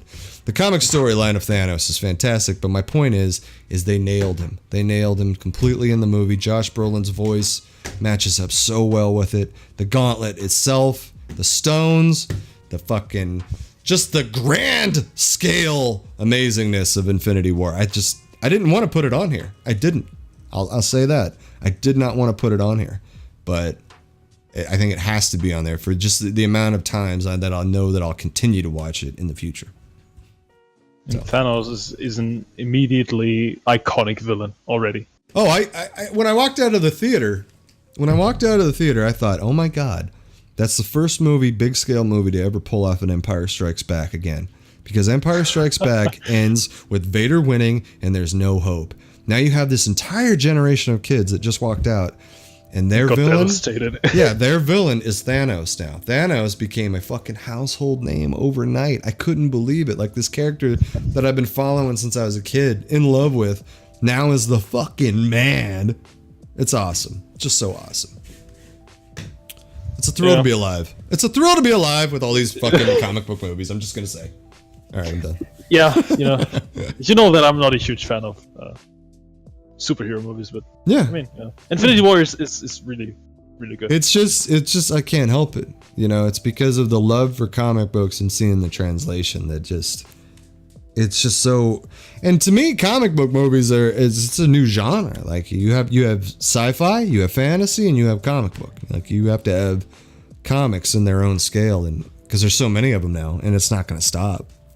Whether it's Marvel, DC, or independents, like people have no idea that on Netflix there are so many comic book adaptations now. Umbrella Academy, the October Faction, which is coming, the entire Millar World catalog is coming, and that's going to blow people away. I guarantee you, I know this is a bold statement here, but mark my words, the Mark Millar, the Millar World shit will blow the fucking Marvel stuff away. The Netflix Marvel stuff. All right. Okay. There you go. I don't have much to say on those movies. I know. I just have to throw it out. For me, there. it's just a fun spectacle. I gotta pull back. I know. Don't worry. There's no more comic book movies in the list. So. I mean, it would be a problem. But, I mean, let's get to my next movie, right? Yes. What is your next one, sir? Whiplash. Oh, okay. I mean, oh man, I probably wouldn't rate it over Three Billboards or Braveheart, but this is no particular order. The honorable mentions are not in order. Whiplash is the favorite movie of a friend of mine, and I also think it's one of the best movies ever. I mean, it's defined by J.K. Simmons. Yep. But even Miles Teller is making the performance of his life. I don't think it will be better than that ever. It made me a Miles Teller fan. You have to see Only the Brave Man. Like, I'll watch a movie because Miles Teller is in it, because Miles Teller, I think, is a good actor, but he has he's got a good voice too. Something about his delivery. I really like Miles Teller. But yeah, you're right about J.K. Simmons. He is the dude. You gotta watch Only the Brave immediately. That's the firefighter. Yeah, right? It has Josh Brolin. It has Ben Hardy, fucking Roger Taylor, and Miles Teller. Jennifer Roger Connelly. Taylor? Isn't Roger Taylor the drummer? Yeah, but you know what I mean. The guy that played Roger Taylor, bro. But you know that Andy McDowell is in it, so probably that's the reason. Ooh, yeah. I don't know, man. I don't think we're ever gonna watch that though. No, I'm just kidding. No, I know you've raved about that movie. That's one of those movies that it didn't make the list, but it's really good. 10 out of 10. 10 out of 10? Yeah. That's pretty bold. Instantly. I'll say this it's one of the most devastating scenes of all of my life in cinema. I just have to say this about Whiplash. Whiplash probably easily in the top 20 for me, but could be in the top 10, like at the flick of a switch, because it is that good. I couldn't believe being that blown away by a movie about, I mean, I like drumming. Yeah. I like music shit, you know what I mean? But I didn't know that they would have such an engagement in the story and how well it was executed. Just the movie itself, man. God, that movie is so fucking good. So fucking good. Whiplash. That ending scene where he's like playing out of his mind. Yes. That's intense shit, even though it's just drumming. Yeah. It's not because it's one of those movies. It's just. It's one of those movies where you feel the tension between the two of them, and it just culminates to that last scene between the two when they just when J.K. Simmons gives him that look, and he's like, "All right, let's do this." It's like I get goosebumps thinking about that. It was so me too. I mean, you just see how proud he is in a way. On his face. That's next level. I think he's actually a real drummer too, Miles Teller. Miles Teller? Yeah, I think. I read that he was actually really drumming in the movie. I don't know. Okay. I'm probably completely wrong. I'm probably thinking of Joaquin Phoenix really singing in Walk the Line. Dude, Taron Egerton is really singing in Rocket Man, I believe. Really? I think so, yeah. I did. He can pull it off, so. So I wanted to talk to you about that too, just a little slight, thing about, because I know you're really excited about Rocket Man. Yeah. Rocket Man. Probably too excited, but I don't give a fuck. When I sat down to go see Captain Marvel, the new trailer came out for Rocket Man, and I'll say this: I made a declaration, I think, that Rocket Man wasn't going to be that good. It's probably going to be a good movie. It looks pretty solid. after that other preview. I mean, I doubt it's as good as Bohemian Rhapsody, but I mean, I don't think you're gonna be able to live up to Bohemian Rhapsody. But that's a high bar. I think that's Freddie Mercury though too. You know, I think that's also the allure. I think the allure of Queen also drove that movie. Yeah, but it was Bohemian Rhapsody's pretty fucking good movie. Not on my list though. No, me neither. Because it's too recent, and I've seen it once. You know, it was hard enough putting Avengers: Infinity War on here, but you know, I had to. I just had to. Dude, I didn't even include Green Book, even though I was close to do it. Well, you got the Green Mile. Yeah, right. And Green Room. No, not Green Room. Even though Green Room is good. Yeah. Not 10 out of 10 though. Your next movie? My last honorable mention is a movie, Interstellar. Oh! That's 10 out of 10. Yeah. It gets a lot of criticism. It gets a lot of harsh criticism, and I was harsh on it.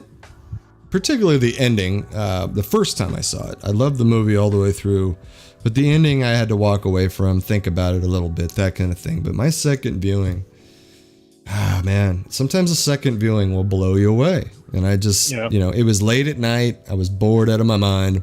Threw the headphones on, and I was like, I'm gonna watch fucking Interstellar. And I threw it on, and I just, again, the music, Hans Zimmer. Oh my God, Hans Zimmer. But Michael Caine, I think Matthew McConaughey turns in a fucking amazing performance in this movie too. And it's a movie too where I did not like Anne Hathaway. I thought Anne Hathaway was pretty fucking good in the movie. Yes. But the whole idea, like, it just gives me nightmares. It's one of those movies, like Green Mile, where I guess I am attracted to these unsettling themes because I like movies where you walk away and you think about it for a while. Like, it gets to you. Like, you have to watch it again, that kind of thing. And you gotta find out why it's doing this to your brain and all that. And Interstellar really fucks with me. Because when they're on that planet and you hear that click, do you remember what I'm talking about? With the when they're on the water planet, you hear a click in the music. And that symbolizes every year that they're losing. On Earth. No, I don't remember that in particular. Yeah, like when they first go down and then they come back up to the ship and that dude's old, and the scene, I know it's been a meme, Matthew McConaughey crying, that whole meme. Yeah, but that's a great fucking powerful scene, man. It's so good. I mean, you just have to imagine sitting there realizing you've just lost 30 fucking years. It's gone. You're still there, but everybody else is gone.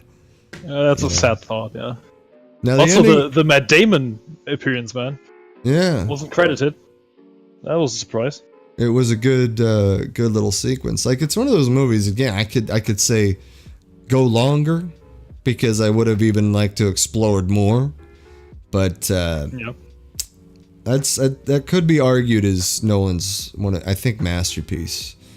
I don't think Nolan is able to make a bad movie or make a average movie. Average, yeah. It's all fantastic. Yeah, I mean, we've discussed directors before. Nolan, I think top 3, gotta be top 3 right now. In terms of what you're excited to see, anything they touch. You got Villeneuve, whatever the fuck. Probably my top 1 right now. Yeah, I'm right there with you. After Blade Runner, this little stretch he's had. But Nolan, him, and Tarantino is always an event. Yeah, Tarantino and Scorsese for me are always going to be up there. But, Scorsese's also capable of taking the Spielberg, Clint Eastwood route of just making a movie that you're like, what the fuck? Is this a Scorsese movie? What am I watching here? Hugo? Oh my God. That movie was amazing. Dude, I love that shit. And that's Hugo? my boy, Michael Stuhlbarg. Top 10? I don't think you know him, but no. No. It's 8 out of 10, It's so not, what's yours? What's your number 5 here? My last honorable mention is Gladiator. Ooh. That movie, I think it kind of shocked me when I first saw it because it's really violent. Mm-hmm. Especially, I know in particular, I remember the scene when they are. I think it's already Jimon Hunsu's character. Mm-hmm. He's chained to Maximus, and there one gets a sword, one gets a shield. You know that thing. Yeah. That thing. And then they run out. You already like. There's some shots when you see gladiators with animal hats, like as helmets. You know, Mm-hmm. and they're swinging huge. How's it called? Flails. You know, that shit looks shocking AF to me. I'll be right And then back they run out real and get quick. completely I'll be right hit. back real quick. You know? You can keep going. All right. Though. Yeah. Okay. So, the gate opens and they run out and just get hit by a flail in the face and blood everywhere. It's really violent and graphic, and it keeps on like that. There's that scene with the chariots in the arena, where they have like little spikes attached to the wheels and chop the people's legs off and stuff. It's just the gladiator life. A lot of great battle sequences, fights, an epic story of revenge. It's a fucking great movie. I think I watched that twice.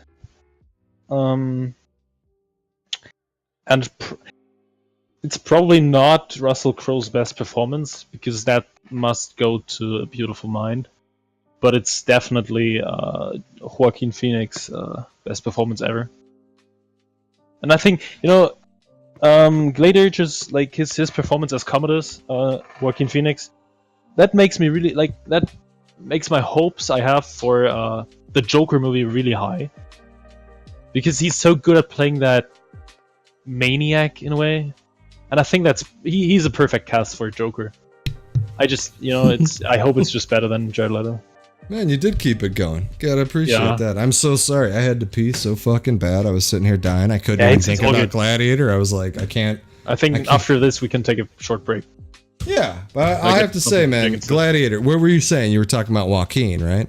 Yeah, I was mentioning how violent and awesome the battles are, and Joaquin Phoenix's performance is probably the best of the movie. Mm-hmm. Well, I think and that's his best of his life. Now, do you like historical movies though, like me? I mean, yes. You want more of that shit? Because at that time when Gladiator came out, it was like, man, like this is a harken back to like Ben-Hur, Ten Commandments, the old Gladiator type movies. Like I think that genre, just that period of just again swordplay, is just so good. Did you see Troy? Do you like it? Do you like Troy as well? Yeah, that's also an epic movie. It's not as good as Braveheart or Gladiator, but it's a good movie. I'm with you. I probably go Braveheart, Gladiator, Troy if I'm. Yeah, no, I think it's hard to pick maybe Braveheart or maybe Gladiator even 300. or whatever. If you throw 300 in. Yeah, but that's also really fantasy and comic. Yeah, no, dude. It's confirmed that's really how it happened. Yeah. 300. Giant elephants and demons and giants. No, all that stuff. Dude, 300 is great. I a few months ago I had a presentation about 300 in uni.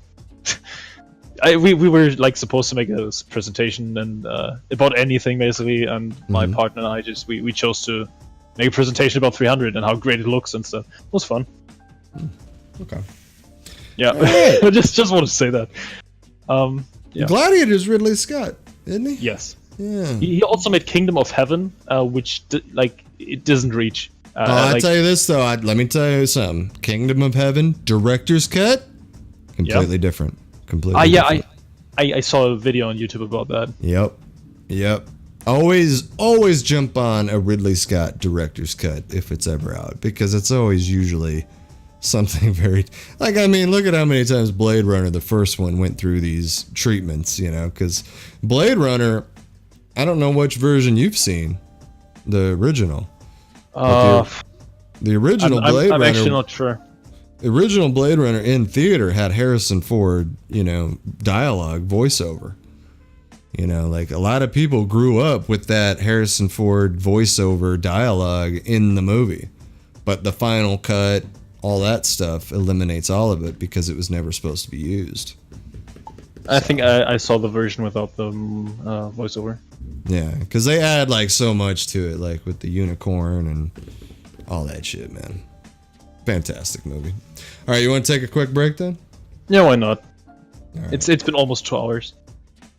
Almost, shit. Hour 34? Well, yeah, you started earlier. Yeah, I started earlier, but like stream starting soon and that stuff. Yeah, right. Take a quick 5 then? Oh yeah, we'll be right back. Hell yeah, be right back.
Alright. I'm back. Seems like Irish not back. Yet. Oh.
Alright. And We we're are back. Oh, wrong one. I clicked my cam. Hi, everybody. Alright. Back on the right scene here. You want to start or me? I think it's good when I start actually because you know my top one, I think, so it's not as big of a reveal. Hudson Hawk. Okay. Yeah. So Number but 10. Okay, let's go. And for this top 10 is actually, you know, I prepared something in Streamlabs, so it looks fancy and stuff. I know. Alright, let's start with number 10. Mad Max Fury Road. Ooh, good pick. It's Good recent. pick. It's a recent one. Yeah, but it's a solid pick, man. It's like a perfect fucking film. Perfect. Yeah, in every way. Like, people complain about it has no story and stuff, but that doesn't matter. It's not the point of a movie. Mm-hmm. I agree. Doesn't matter. And it's just so well crafted. It's almost, I would say this is the cold action movie of our generation, of my generation, you know? I'd, you know, I mean, you could put Blade Runner as a cult movie because I think it's a cult movie, you know, because not a lot of people saw it. Yeah. But I mean, I agree. I would say it's just such a classic already. And it blew everyone away, and I mean everyone away. Yeah. And there are It's some haters out there, but stunning. well, I mean, you know me. I'm a child of the 80s and shit. So, I mean, I grew up watching the first Mad Max. I watched the second Mad Max most, The Road Warrior. And then I heard that's the best one. It is the best one. Yeah. Oh, Fury Road, the best one. Yeah. Probably. But The Road Warrior for its time was the fucking Mad Max movie. And if you played games like Borderlands, Fallout, any of that kind of shit, it like all comes back to Mad Max in a way. It really does, especially Borderlands. Borderlands is really Mad Maxy. There's even a Mad Max game. I played that for like an hour. Yeah. People said that was pretty good, actually. Yeah, I just had Witcher 3 at that time to play, so Right. it was kind of overshadowed. Though Yeah. I've seen the first Mad Max Uh-huh. for like Mel Gibson and stuff, but I think that was, I would almost describe it as boring for me. Different, yeah. You know. Yeah, there's not much happening. Also, The coolest part though is all four movies directed by the same guy, George Miller.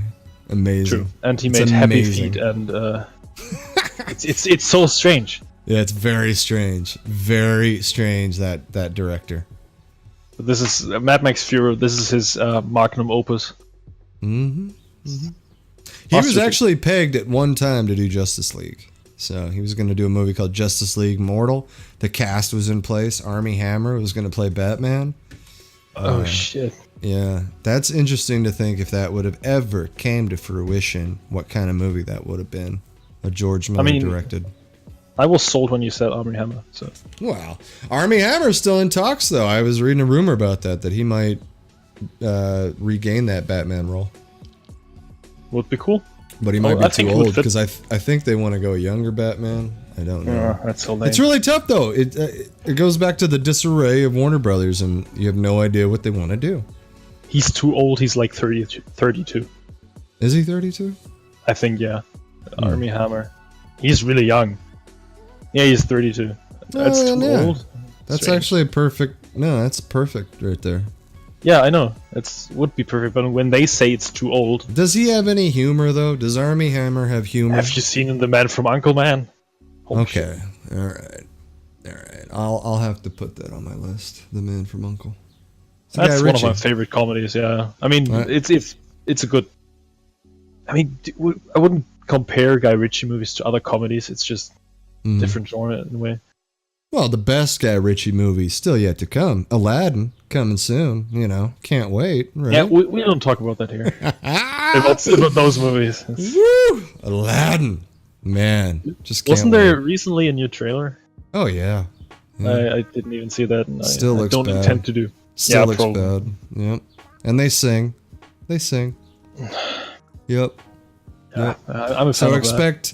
expect a new Will Smith rap, I assume. So it's gonna be a rapping genie. It's gonna be an exciting time. The Aladdin movie.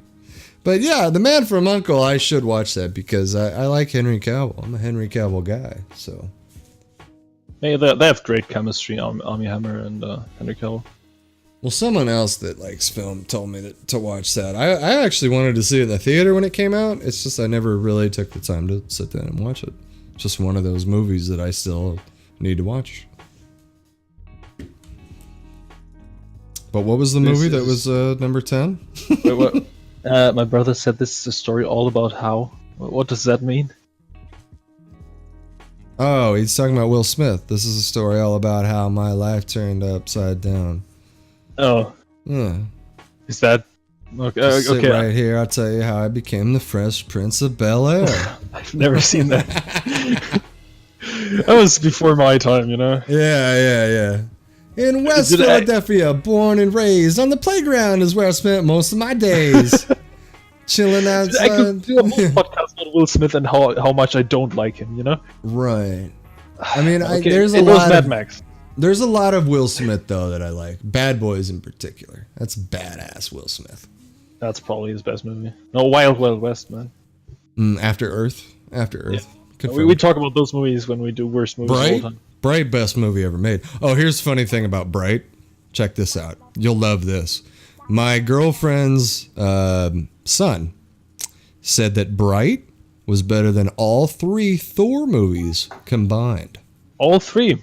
All 3 combined. Bright is better. I wouldn't have said something. It was just the first 2. Yeah. But the third is better than the first 2 and Bright combined. Right. The second one to me is a little underrated because the second one's not too bad. That's one of the 3 Marvel movies I haven't seen. The Dark World? Yeah. What's the other 3? Black Panther, Dark World. What's the other one? Ant-Man and the Wasp. Okay. That was last year in cinema. Well, you haven't missed much then, in terms of the grand storyline. Black Panther ties in pretty heavy, but other than that, when I watched Infinity War, I didn't feel like I missed something. And important. Black Panther has Forrest Whitaker. Hello? Yeah. Well, I think they're all kind of designed to where you don't really need to, because they do have exposition in there to where they explain it, usually. Yeah. So, we'll probably get a dose of exposition when Captain Marvel shows up, I'm sure, in Endgame. Endgame's going to be fantastic. But even though, I go back to my honorable mention, Infinity War. I'm actually a little worried that it won't live up to being as good as Infinity War. Actually, I thought about that as well. Because Infinity War, I didn't even tell you, like the best part for me in Infinity War goes back to comics. The ending to the Infinity Gauntlet comic book in which this is based, Thanos is sitting on his porch, you know, in his own world. So when I saw that scene fucking in my chair at that theater, I mean, I'm just losing my shit. Losing my shit, Amon. Just like, I can't believe, like, they love the material. They you know, they paid tribute to that material.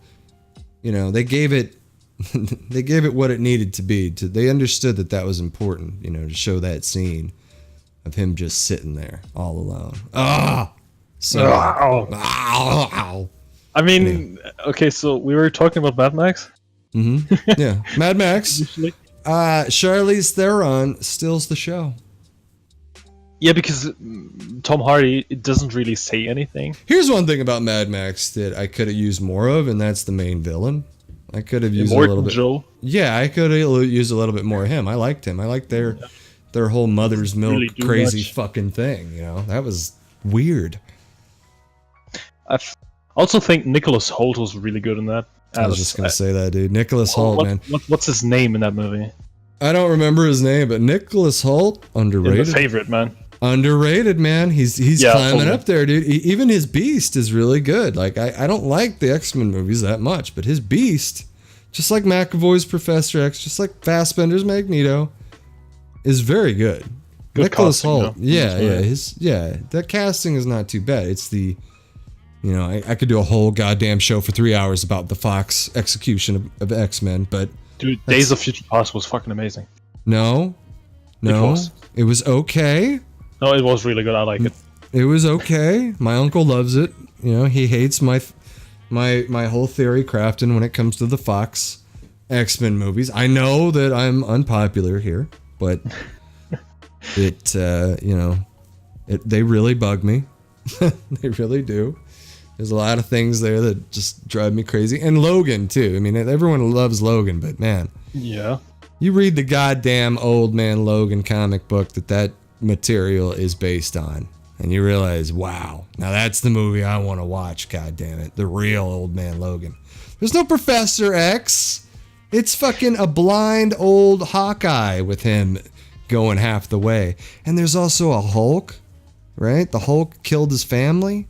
Spoilers, sorry, but there's the Red Skull. The Red Skull, who is the president of the United States in this world, wearing, and he wears Captain America's uniform because Cap is dead, so he wears it, you know, like because he thinks he's wearing the skin of his enemy. It's fucking so good. It's very dark. That sounds pretty good, actually. Yeah. I still think Logan is a good movie. I think it's a good movie. Yes. I'm not, because the girl X20 is it X23. I think it's X23. Laura. No. Whatever the fuck. X22. Who gives a shit? X11, X2, X50 fucking 8. I've read a lot of X-Men comics, but Laura, yeah, I thought she was really good. I like their relationship. I'm a Hugh Jackman fan, but I didn't like the villain. I didn't like the X24 angle. It was sad. Boyd Holbrook is really good, I think, but in that movie he's just, you know, whatever. Useless. Yeah, they didn't go enough into the Reavers. Richard Grant was in it as well. Yeah. Also, the Reavers are really good, you know. But yeah, you know how you've seen the preview for Far From Home, Spider-Man. You see Jake Gyllenhaal as Mysterio. Yeah, it looks crazy good in my opinion. Okay. So in the Old Man Logan comic, because I don't want to spoil everything if you ever do start reading comics, but in the Old Man Logan comic, Wolverine is all fucked up in the head because he's actually. Back in the day, when all the villains revolted and took control of everything, like they took control of everything in this world, basically, of Old Man Logan. Because comics have multiple storylines, multiple own world, standalone tales that are only supposed to be in that world, blah, blah, blah. Yeah. Old Man Logan is that such case.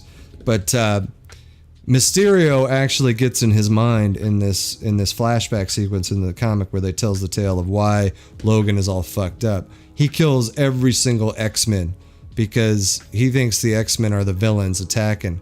and he thinks he's actually winning. He thinks he's actually killing all the villains and winning the war, and he's like telling everybody, come here, where is everybody, and everything. And then finally Mysterio appears and flashes his mind and like, yeah, take a look at what you just did. You just killed everybody. I mean, that's why I like comic books, because when you take the time to read them, like, they're fucking so dark and twisted because they're not meant for kids. Not those. You know, that's not meant for children. What's up, Nicola?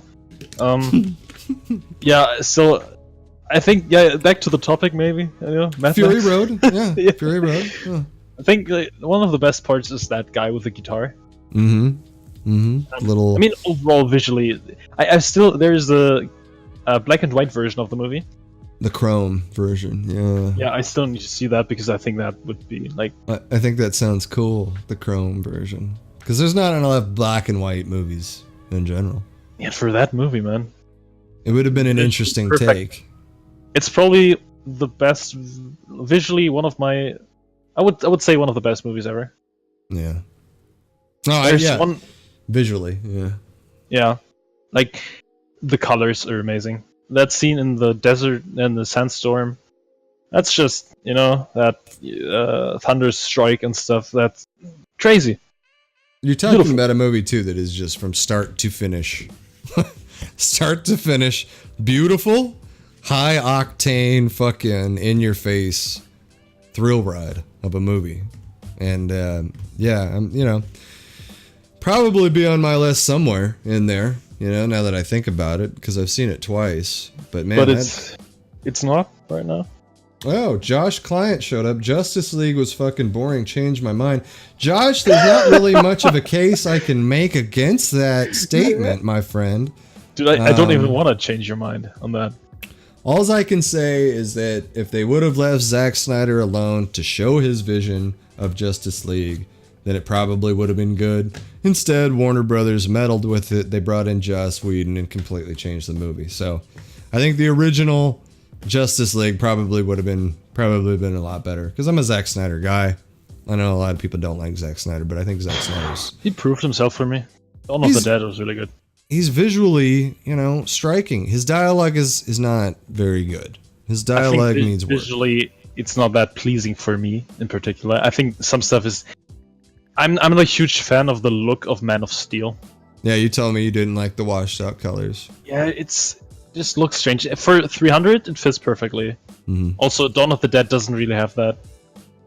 And Watchmen is visually a weird one. It's good, but I mean, overall, Watchmen is a weird movie. Green Lantern was fucking shit. Well, yeah, I mean, but even me, I kind of like Green Lantern. There's some shit in Green Lantern that I actually like, Josh, which is Mark Strong in particular, Sinestro. That's a waste. He's in that? Yeah, he's Sinestro. Like, he is unbelievable as Sinestro in Green Lantern, and it's a shame that is a waste right there. Complete waste of time. It's gone. It's, you know, I hate it when it's a waste, but if there's any way to ever bring back Mark Strong as, you know, that, which I doubt because he's the Shazam villain now, but yeah, you know, him, and Green Lantern's worth watching just for Mark Strong as Sinestro, just for Sinestro, since I know you're a Mark Strong guy. Dude, he would make the top 10 list for sure. In actors. Yeah. Oh, thank you for the follow, the Barbarian. Ah, that's one of your boys. One of my viewers, yeah. Yeah. Damn. Also, Nicola, we're up on Twitch right now. Yeah. This is the first episode of a movie podcast. Crazy, right? All right. I think we talked enough about Mad Max now. What's your so my top 10? my number 10 is Conan the Barbarian. Oh, no shit. Oh, okay. Yes, that's interesting. Yes. Yeah, I know that's going to be, you know, interesting for some people, but favorite. This is personal favorite. It harkens back to nostalgia. I've seen this movie probably 50, 100 times. My dad made me watch it. There's, you know, the way it starts off, the meaning behind it, like, you're all alone in the world. All you can trust is your steel, the steel that you have. The whole movie is about him trying to find the riddle of steel, you know, like, and when he finds the riddle of steel, it's different, you know, like it's not what you expect. Not a lot of meaningful shit in the movie. It's kind of, it's not going to be for everyone, you know, Conan the Barbarian. Not a lot of dialogue. Conan. Arnold Schwarzenegger could barely speak English when he shot the film. You know, but James Earl Jones is great for everyone. No, and I was just saying about Braveheart earlier is that less dialogue sometimes isn't a bad thing. Even though I'm a big fan of dialogue with Tarantino and that kind of thing. I just had Mad Max Fury Road on my list. That's like no dialogue at all. Yeah, not necessary. Yeah. Well, there's a movie just too. Tom Hardy grunting. There's a movie in the 80s. You might want to check it out sometime called Quest for Fire. And it's all cavemen. They all grunt the whole entire time. Ron Perlman's in it. Very good. Very good. Because so the whole premise of the movie, right? They have the fire, right? They're like, they got the fire. It's like lit on a torch or whatever. And some asshole drops it in the fucking water and they're like, So the whole movie is them going on a quest for fire. I should have put that at number one. Awesome. Is that a comedy? It is awesome. It is awesome. No, it's not meant to be a comedy at all, but it sounds like one. So. And I know some people have trouble with rape. There's a lot of rape in that movie. I mean, you should have trouble with that, but yeah, in caveman days, it's Neanderthal type shit. Man, Ron Perlman, he just looks like one, right? He looks like Cro-Magnon, So some people have that high brow, that brow that kind of look like they're, the missing link. But yeah, my number 10, Conan the Barbarian, just because, it could easily be number 1 for me. I should almost put it at number 1 just because. Okay. And I'll argue, too, that it probably has one of the best soundtracks ever fucking designed. It's another movie where the soundtrack overpowers the movie itself because, again, there's not a lot of dialogue in the film. Visually, it still, I think, holds up. All practical effects. Yeah, it's worth the watch. Definitely worth the watch. The guy that directed it, John Milius, didn't really do a lot, but he's written a lot of stuff. Like, he actually wrote Apocalypse Now. Wrote a couple other movies. All right, time to head home from work. Yeah, I just read that. Later, the Barbarian. Thanks for the follow. But yes, I think we're recording this. You're doing it, right? Well, no, I'm just streaming it, and then I'll export it to YouTube after. So yeah. Or you can always download it. Just make sure you always have your stuff set to VODs. I might have a proposition for a collaboration. If so, definitely. Why not? So that's my number 10, man. I definitely say everybody check out Conan the Barbarian, especially if you like fantasy and shit. You don't want to make me watch that movie now. It's violent too. It's doesn't have the best effects, in the world, but they're all practical. I like practical effects because it's, you don't see it a lot with CGI these days. So, true. Yeah.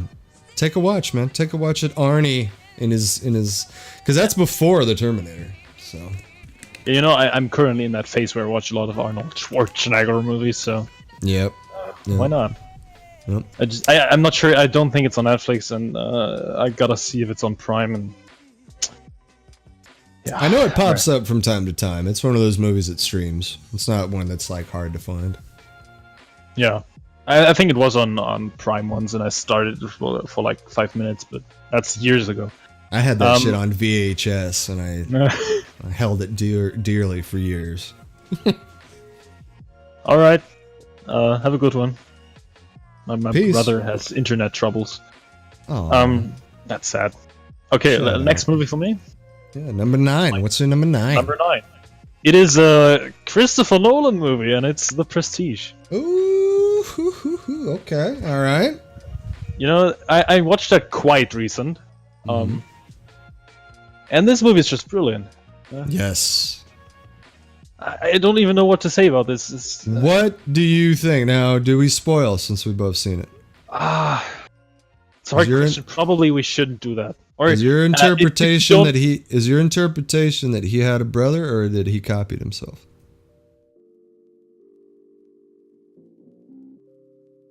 I would just wanted to say if anyone is not like up for spoilers, you should just turn the volume off for a second.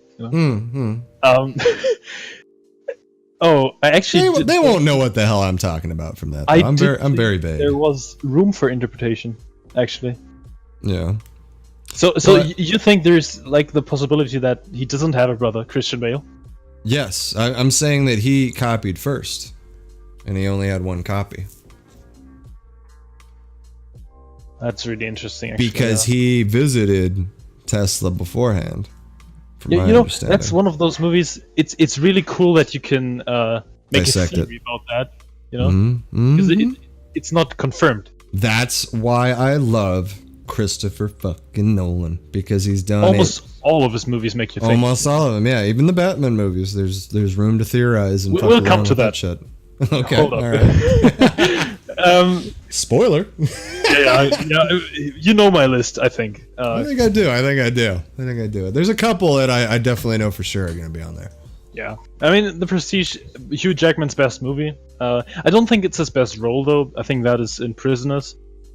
For me, it would be a cross between Prisoners and The Fountain. I thought The Fountain, he acts. I haven't his seen ass The off. Fountain. Yeah, The Fountain is.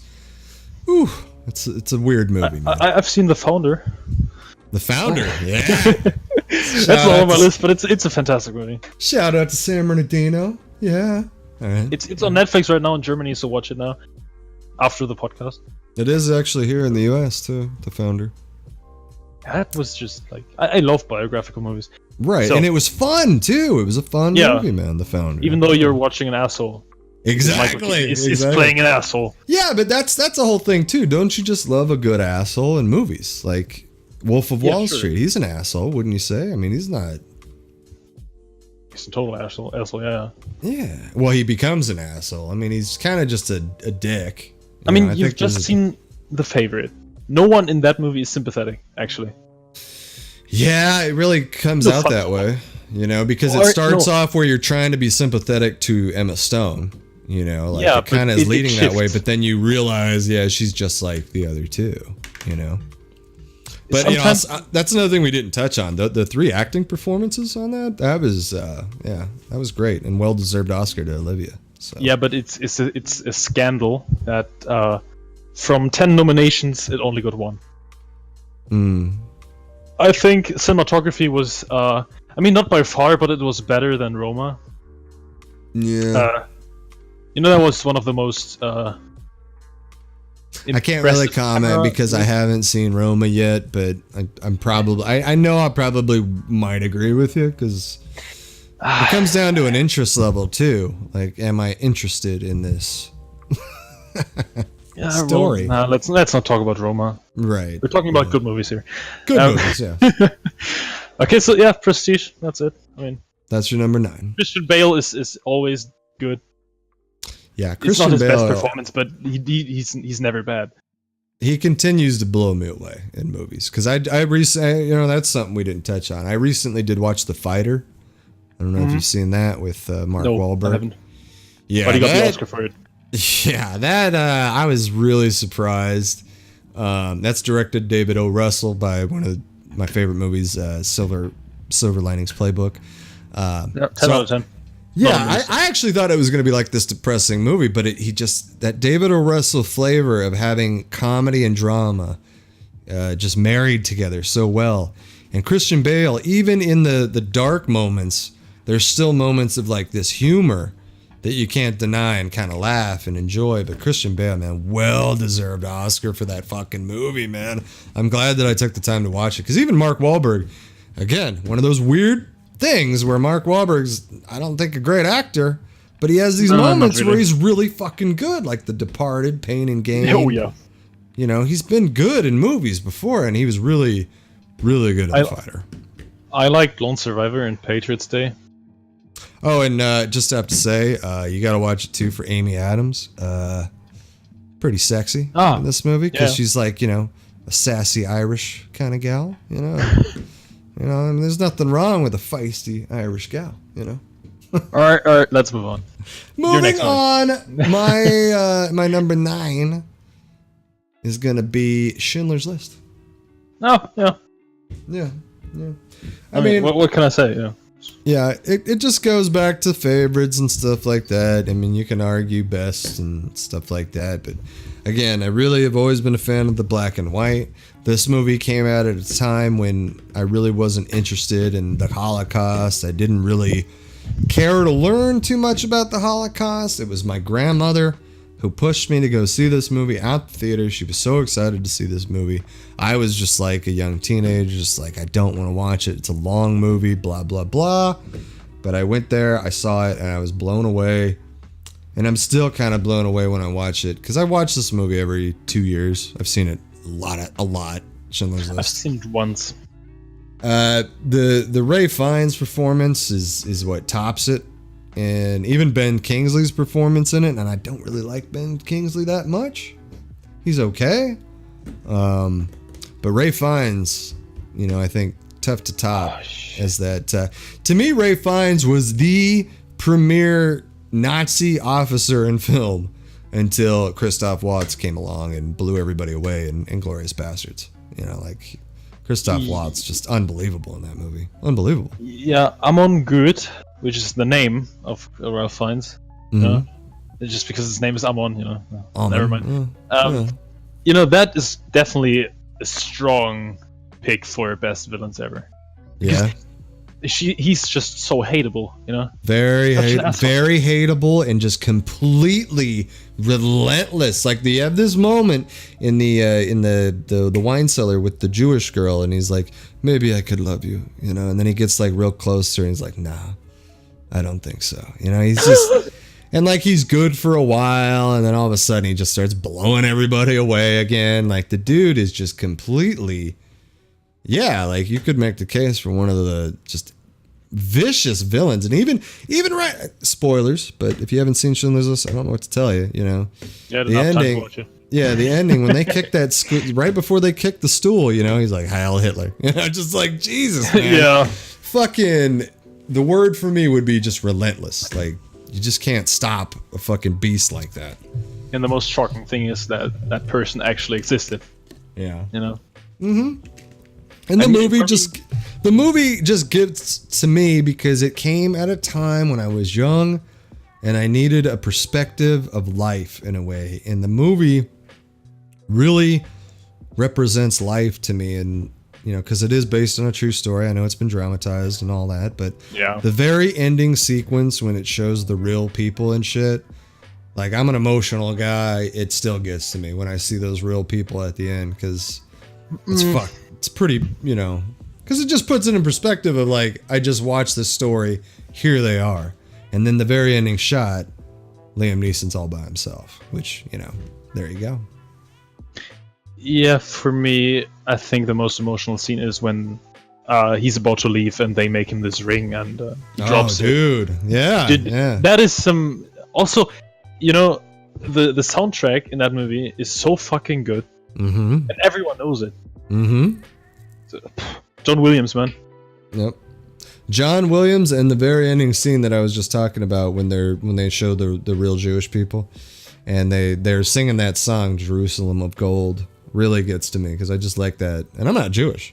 You know what I mean? Like I'm not Jewish at all. Like I just think it's just like a very good story of how, you know, people were able to fucking escape that fucking brutal fucking nightmare, man. All right. Yeah. Moving on. Number Next 9. movie. Okay. Okay. So this is the second incident of cheating. Like in a way, you know. Okay. So my number 8 is actually 3 movies because I can't really choose. Okay. I can't choose one over the other. It's the Lord of the Rings trilogy. I was just gonna say the Lord of the Rings trilogy. I knew it. I mean, how do you choose one? Right. No, I'm actually happy that you bottled them up because I think certain movies need to be packaged together, like Kill Bill. It's like Band of Volume 1 and Brothers. 2. That's a 10-hour movie. You can't just pick one or the other. Like Tarantino says, Kill Bill 1 and 2 are one movie. You know, and I think Lord of the Rings, the way Lord of the Rings flows into one another, you know, like almost perfectly. Like that. Also, there's no flaw, like no drop of quality. It's just throughout all. It's all perfect. Well, in terms of CGI, it's aged. It's aged a little bit. Yeah, but actually not as bad as the Hobbit movies, which is strange. Yeah. You know, because the Hobbit movies, they exaggerated a lot with it, with the CGI. Too much CGI? In Lord of the Rings, there's enough practical stuff. Like, yeah. it's still eye-pleasing. Mm-hmm. I watched that last year twice, the whole trilogy. Because, Twice? Yes. Extended? Yes, of course. Okay. Over a Right. course of 2 weeks, I watched it twice. Okay. The one time I watched it alone, and then with my friends again. Mm. It's just like Lord of the Rings is a big event. Mm-hmm. Love that stuff. I mean, everyone knows it. There's not much to say about. I mean, probably my if I had to pick one over the other two, it's probably the first one, because I'm just a huge fan of the Nazgul. And that opening like the first sequence when they escape the Shire and the Nazguls are behind them and stuff. I just love that. It's really well made. Now, for me, I'm forever thankful for this movie coming out and for, having the book there and all that. I'm thankful that the movie came out and it was successful because it paved the way for fantasy to be, more in the mainstream and more people more accepting and more taking the risk of making these movies. I'm a big fan of all three. I think they're good. But there are some things I have with just the overall story. Not so much the movie and the quality of the film and all that and the direction and the characters and and the scenery and the music, how it all fucking flows together. Like it really is it's almost dreamlike when you're watching it. Like it's almost like watching a dream in a way. But the ending of the story that I've watched bothered me, like to great detail. You mean that multiple endings thing? The multiple endings and the fact that no one really like fucking dies or anything. It's just there's no risk. There's there's no passion. I mean, there's a lot of oh my god they might die, but in reality, no. I really don't like Sean Astin in the movie. I know he's kind of a meme now, but was good in Stranger Things. I loved him in Stranger Things, and I like him earlier on, like in the 80s and shit, like Goonies and shit. I love that, all that shit. But I just wanted him to throw the goddamn thing in the fire at the end. I was just sick of both of them whining. I know this is harkening into like some prejudice and some whiny shit, but the multiple endings thing does kind of, it's like, Jesus, is this over yet? And I know it shouldn't be like that. You should be wanting more. And so I think, I don't know. Yeah. I don't know if it's Peter Jackson, if it was a studio that kind of fucked me on that. Maybe it's Tolkien himself. Like I'm thankful for Tolkien, yes, but I don't put Lord of the Rings at the pillar that most people put Lord of the Rings at. I never read it. I read The Hobbit. It's a long fucking read. Yeah, it's also a lot of descriptions and stuff, and I heard it's not as pleasant to read. It's a good fucking movie. I mean, I remember when it came out too. I mean, that was a good anticipation. Like when it came out, you saw it at the theater. It was amazing. You couldn't wait for the next one to come out. So I think like all that build up for me personally in Return of the King. Because I remember walking out of the theater being so irritated with Return of the King and the ending and all that. But I remember seeing it the second time and enjoying the film as a whole, except for that part of the ending. So I still think that I'm going to have issues. Yeah, I mean, I don't totally disagree. The endings are a bit of a letdown, but it doesn't bother me that much. The journey is fantastic, right? I mean, you can't... There's really not much you can say against the entire movie up until the endings. That's what I'm saying. Is like, yeah. I mean, what are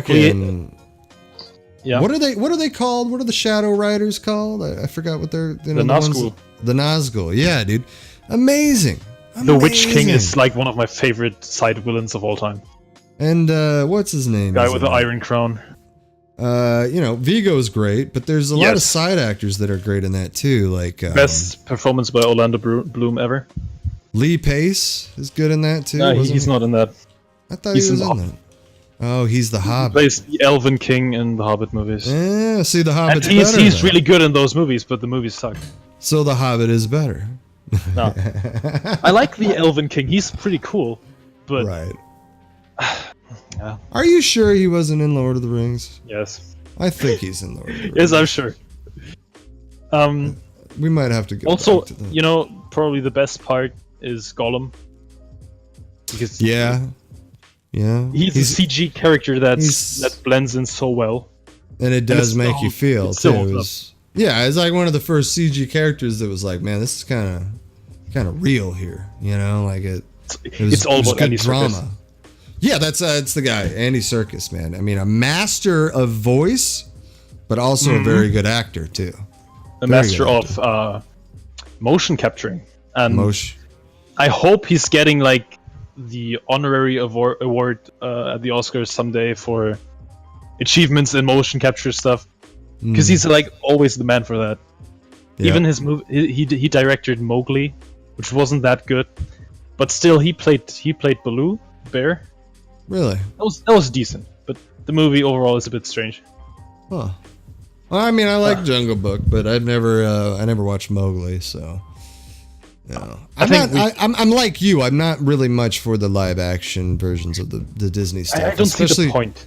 Well, I mean, I grew up with the Disney the animation, and I actually like the animations because I watched it when I was a kid. So there's that like hesitation of like, well, why am I even gonna bother? You know, because you know, Cinderella. I think I watched Cinderella. I don't know if I did or not, but I didn't need to. That's for sure. And Maleficent was a letdown because I thought Maleficent might be good, even though I'm not much for Angelina Jolie. Dude, I watched that in cinema. I don't know why. I think it was just a friend and I we didn't know what to do and just went to cinema and watched the first thing that came up. I don't know why. You know, but like, wow, just imagine I don't know how old we were, 15 or something. Just randomly watch Maleficent in cinema, sure. Why not? Fuck it. It's strange. That's strange. So, was that your number 8, The Lord of the Rings? The Lord of the Rings trilogy. And if I have to pick one, it's Fellowship of the Ring. The first one. Yes.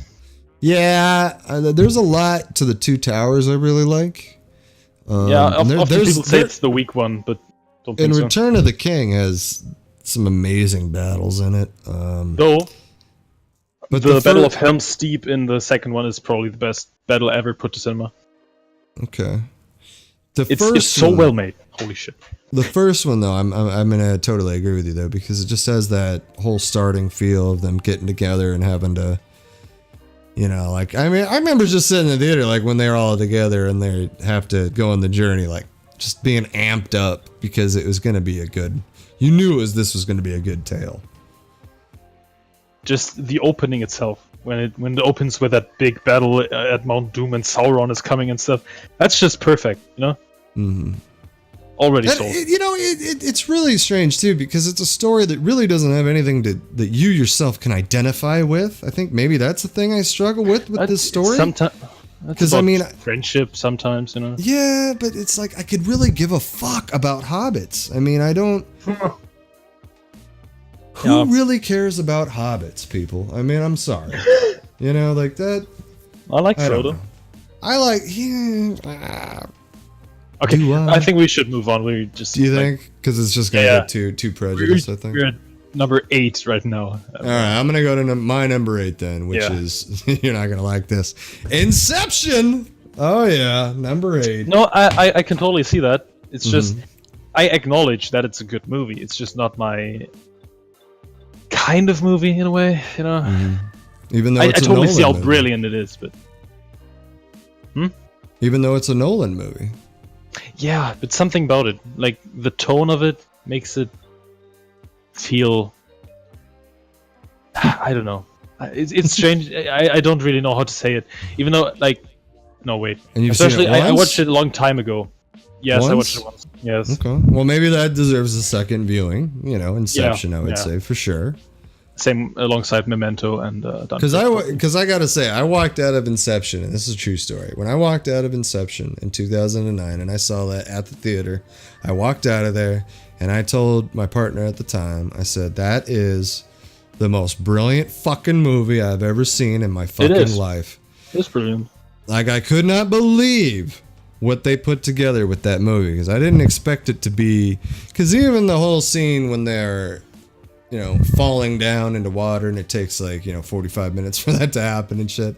Like, I love that. I love the whole concept of time and how they wrapped it up. The score, the actors, Tom Hardy, Joseph Gordon-Levitt. What's her name? Cotillard? Is that her name? Yeah, Marion Cotillard, something like that. I really love good love stories when they're a little dark and twisted, especially. Actually, I don't. Yeah, I know you don't. But I love movies where one of the big centerpieces has to do with broken heart and, trying to get over that kind of shit. We're coming to that later. Okay. I think we should do this more quickly, actually. Oh, yeah. Yeah, because especially we're already almost 3 hours in. Okay. And I wanted to watch a movie with my friends today. Oh, okay. All right. We're at number 8 right now, and it took a while. Well, give me your number 7 then. All right. Let's do this a bit more swift. 1 sec. Gotta set this up in Streamlabs. My number 7 is the oldest movie on my list. Okay. What do you got? Sidney Lumet, Henry Fonda. Okay. 12 Angry Men. Okay. Well deserved. That's just at that time I wasn't that familiar with old movies, and it blew me away because it was so good. There's not any action or something, but just through dialogue, it's really exciting and intense. Passion. It's very passionate dialogue. Good angry acting too. Good message, Yeah, because there's like 3 characters in the film that stand out, and the others just kind of, blend in. Like the one guy that's fucking really adamant. I don't remember the guy's name or the actor. Lee J. Cobb. Is that the guy, the big guy, right? That's really pissed off and just will not basically change. The main villain. Yeah, he's kind of the villain of the story. Yeah, dude, I saw that in class. They showed that to me in middle school, and I remember kids sitting there like, what are we watching? What is this? And I just remember just being blown away at how fucking good the movie was. This is art, man. Yeah, it goes back to dialogue. Like that's why you should watch Glengarry Glen Ross, because it kind of has. Yeah.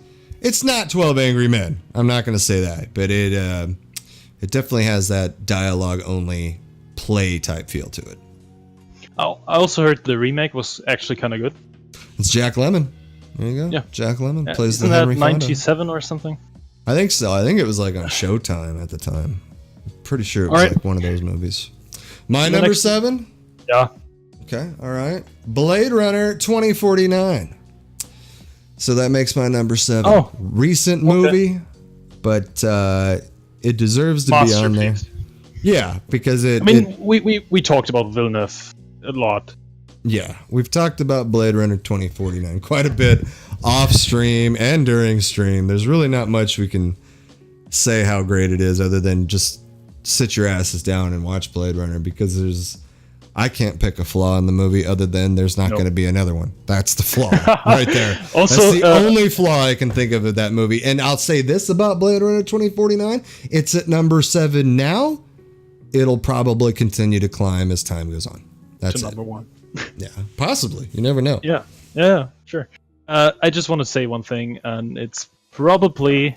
No, it is certainly the visually best movie of all time. Visually, maybe even the best science fiction movie too. Yes, for me it is. Yeah. Okay.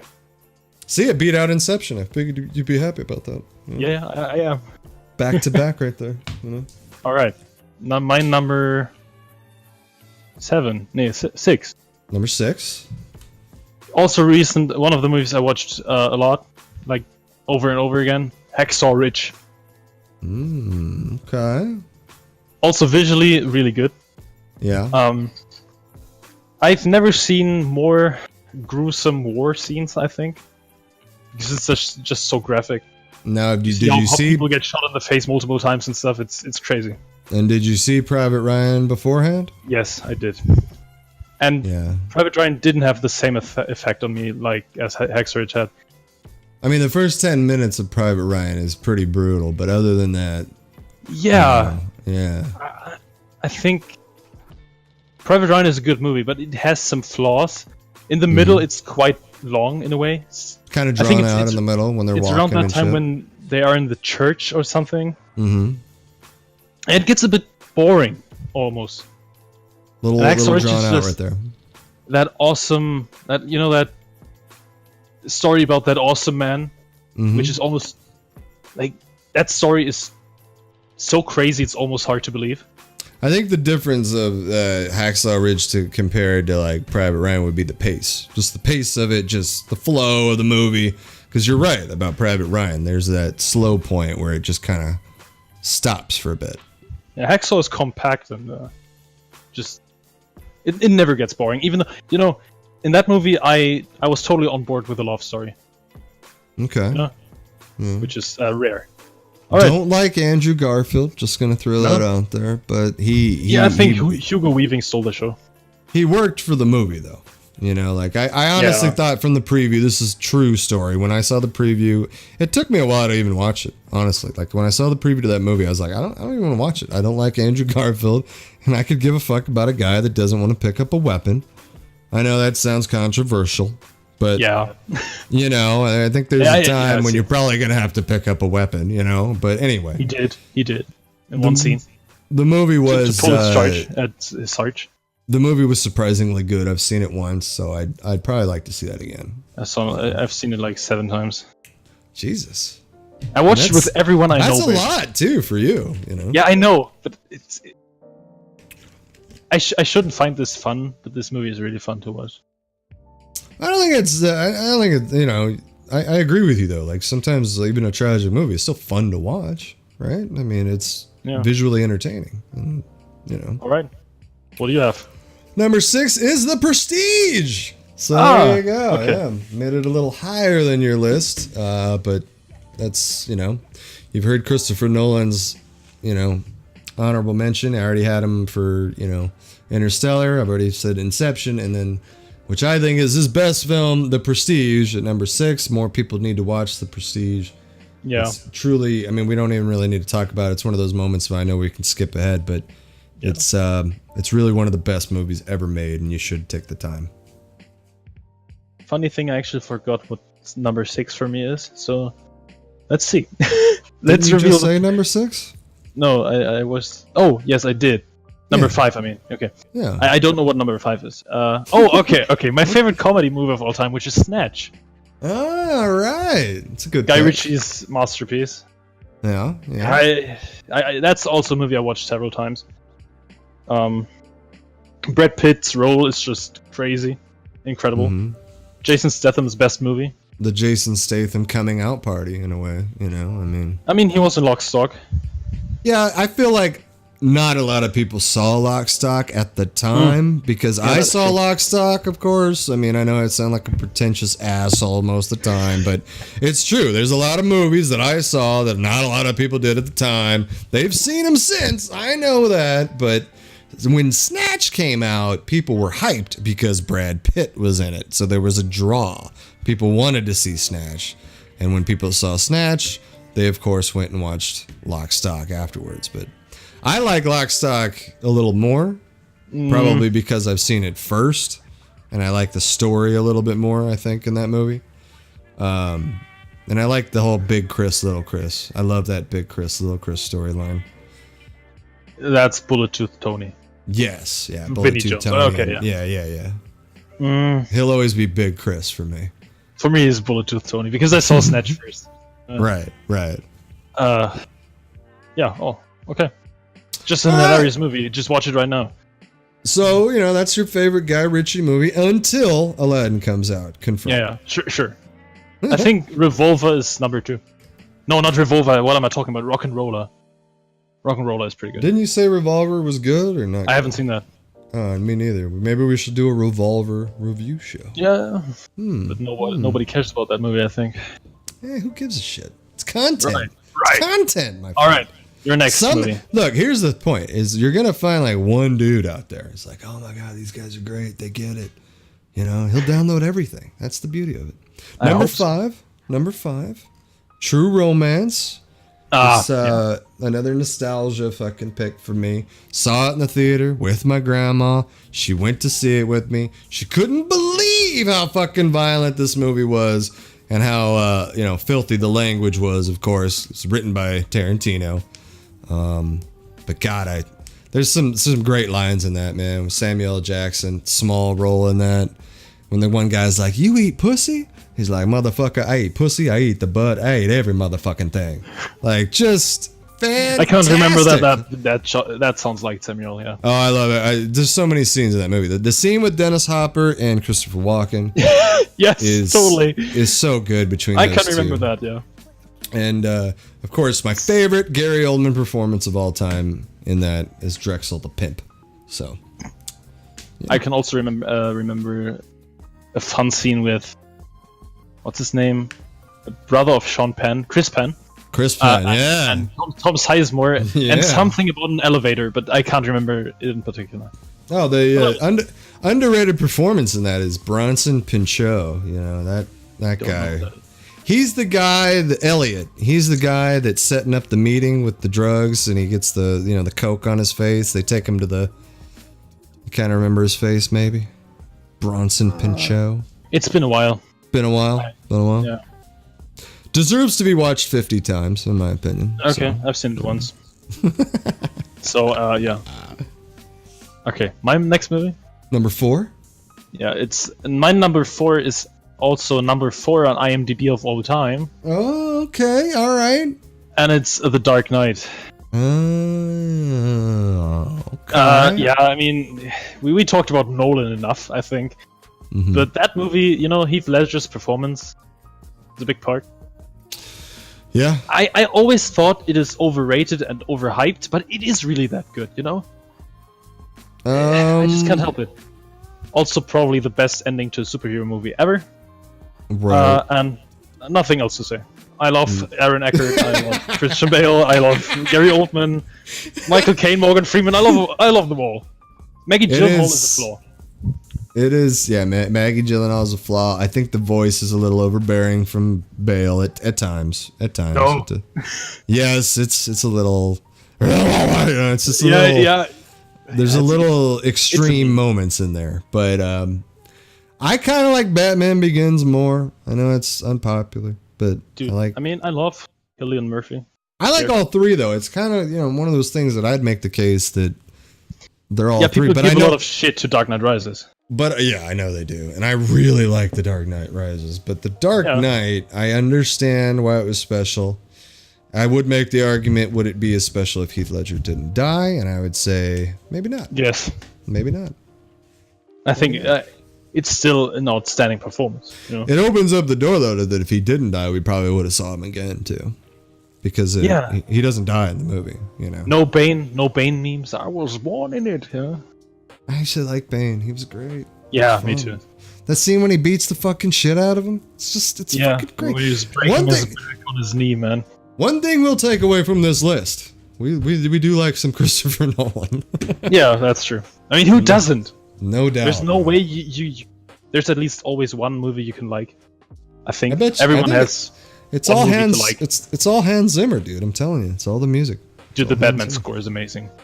I still listen to that. So thrilling and epic. Well, it's the drums that. All right, my number 4, Gangs of New York. Number 4. Okay, yeah. We already know why it's on there. My background is Bill Cutting. You can already see it right there on the stream. Bill Cutting. I could recite almost every line that he says in that fucking movie. I think I recite the whole fucking start too when he first walks out there. But oh my god, I just got to fan out a little bit here. Like the performance by Daniel Day-Lewis as Bill Cutting is the most unforgettable performance of my lifetime that I've ever seen on film. I think it's flawless. I think it's the best villain we've ever seen. You're already spoiling the villain special. Yeah, I know. But yeah, Daniel Day-Lewis makes the movie. I think Leonardo DiCaprio's great in it. I'd say the weak part about the movie would be Cameron Diaz, but she's playing a in general. but she's playing a character that you're not really supposed to like that much anyway. Yeah. So it's okay. Also, John C. Reilly is in it. Brendan Gleeson's in it. Liam Neeson. Yes, and that's a movie that I really like Liam Neeson in because he dies quickly. Yeah, Spoilers. that's kind of... He has a lot of roles like this. There's just briefly in the movie. He's the master of like the teacher that dies. Yeah, he did Battleship for one scene or something. Is he really in Battleship? Yeah, he's like playing some colonel, and he appears once or twice. Yeah, I mean, yeah. Gangs of New York is really good. I watched that twice. That's a movie I watched twice, actually. I've seen it countless times already because I can't stop watching. I'm a big fan of Martin Scorsese anyway. So when I heard that he was doing a period piece about, the 5 points and that crazy war between the immigrants, I couldn't wait. And he nailed it. He nailed it so well. All right. Number 3. The glorious top 3. Top 3, baby. Here we go. Okay, this is a movie that's even higher on the list on IMDb than The Dark Knight. Mm-hmm. And it's The Godfather Part 2. Okay, good pick. I would have, it's again, I would have chosen Part 1 or Part 2, but I think Part 2 is better. You could argue you could argue 1 and 2 are the same movie, though. I mean, they're both connected. Yeah. It's like Lord of the Rings, it's just The Godfather 1 and 2. Basically. And there is a cut, too. There is a cut out there called The Godfather Epic, which cuts them both together, and it shows it from a chronological, completely chronological, which is actually pretty cool. I just love the tragic story of Michael Corleone. Yep. When he's slowly getting to be that bad guy. But you need Godfather 1 for that, right? Because that's the start of his tragic fucking demise. It's incredible, that story. The ending of Godfather 2 is so good. Just shuts it's that scene when he's sitting at the dinner table alone, right? That's what I mean. Mm-hmm. And Vito is coming home, and he's the only one that's not getting up to greet him. Yeah, the flashback scene, right, when they're together again. You see Sonny again, Santino. I almost forgot about that little scene at the end there. But my favorite scene, which is almost only it's my favorite scene because of the soundtrack. Mm-hmm. It's the scene of the parade. Oh yeah. You told me about the scene when Vito is chasing him murdering down. the Don. Yeah. The music in that scene is probably for me the best musical piece in a movie ever. And it's just visually amazing. Well, it's like one of those. How many it doesn't feel like a lot of cuts. You know what I mean? Like when they're going through the parade, it feels like almost single shot in a way. Like they keep cutting back and forth, but the way it's panning through it is so good. How they're following Vito in that scene. Also, one aspect I love about the Godfather movies, 1 and 2. The third one is I don't hate the third one, but it's not as good. I hate the third one. I hate it. Yeah. I hate it with a passion. Yes, absolute passion. I hate it. Why bring the Vatican into the Godfather movies? You know what I mean? And then you throw your daughter in the movie, Sofia Coppola, and she's atrocious in the movie. She's not good. Andy Garcia as Santino's son was okay. That's like the highlight, I think. And that was Andy Garcia's coming out party. He got nominated. He was Best in Supporting. The Untouchables. Right. He wasn't, and he was in a couple others too, like Internal Affairs, I think too. But one thing I want to say about what I love about The Godfather is that it has something to do with Al Pacino. Mm-hmm. For me, Michael Corleone and Al Pacino are two completely different people. For me, Michael is a real person. It feels like that. Because those movies are so authentic. But when you picture Al Pacino, are you picturing older Al Pacino or the younger version? Because the younger version is so different. I think when I picture Al Pacino, the first picture that comes to mind is Scent of a Woman. Okay. I think. Good. So that's his most impressive performance. But I think that it's still. Yeah. I don't think a lot of people have watched that either. It feels like when I bring up Scent of a Woman, not a lot of people. They usually go back to Godfather, gem, even though it's not that hidden. in a way. They usually go back to Godfather. You find some people that go like to Serpico and shit. Dog Day Panic and- Afternoon is really good. Dog Day Afternoon, I think, is the rival to his Godfather performance, honestly. I mean, Dog Day could be the best. I love Dog Day Afternoon. That is a almost good was fucking movie. our show name. I know. I was up for film But day. I And just you're love like, Stairway to Heaven, man. and you're like, let's go Led Zeppelin on it. You know. I just thought, Stairway to Heaven, Stairway to Cinema, because cinema is kind of heaven for me. You get the point. So We don't say cinema in the States, all right? Everyone in the USA is going to be like, what the fuck is cinema? and Is Stairway it a bun? to the movies or the theaters, I don't care. To the theater. Okay, so I think I said everything I could about The Godfather. It's just great. Yeah, if you haven't seen The whole Godfather 1 and atmosphere 2, is- yeah. That's a must-watch. If you ever do get the chance, though, my friend, since you are a big Godfather person, if you can get a hold of that copy of Godfather Epic where they chronological do it, Yes, certainly. definitely watch. It's interesting how to watch it that way. It really is. But just to go back to your favorite scene though with Vito, like they do such a good job of making you like Vito. Like there's Even just though something he's about that big bad guy in a way. yeah. He's like the best Don of all time. Everybody loves Vito. He's a can't help larger it. life figure in a way. Yeah, brought to life by two fucking great actors on their own terms. Like you don't really, that's rarely been done. I don't think that's ever been done. So. But yeah, I'll move on to my both number got 3. the Oscar, which is for the same character. That's strange. De Niro got the Oscar for that? Yes. For Best Supporting? Yeah. Interesting. And Marlon Brando for Best Leading Actor, I think. Yeah. Yeah. Even though then he nowadays sent a Native American and he didn't accept it though, so technically he shouldn't have it. Yeah, Marlon Brando. Brando. It's written on IMDb actually. Brando did not attend the ceremony, choosing instead to have himself represented by some guy. Yeah, no, he had a Native American walk up to the stage and she's like, Marlon Brando is not accepting this award due to the extreme violence towards the Native Americans in this country. And the entire fucking auditorium booed her.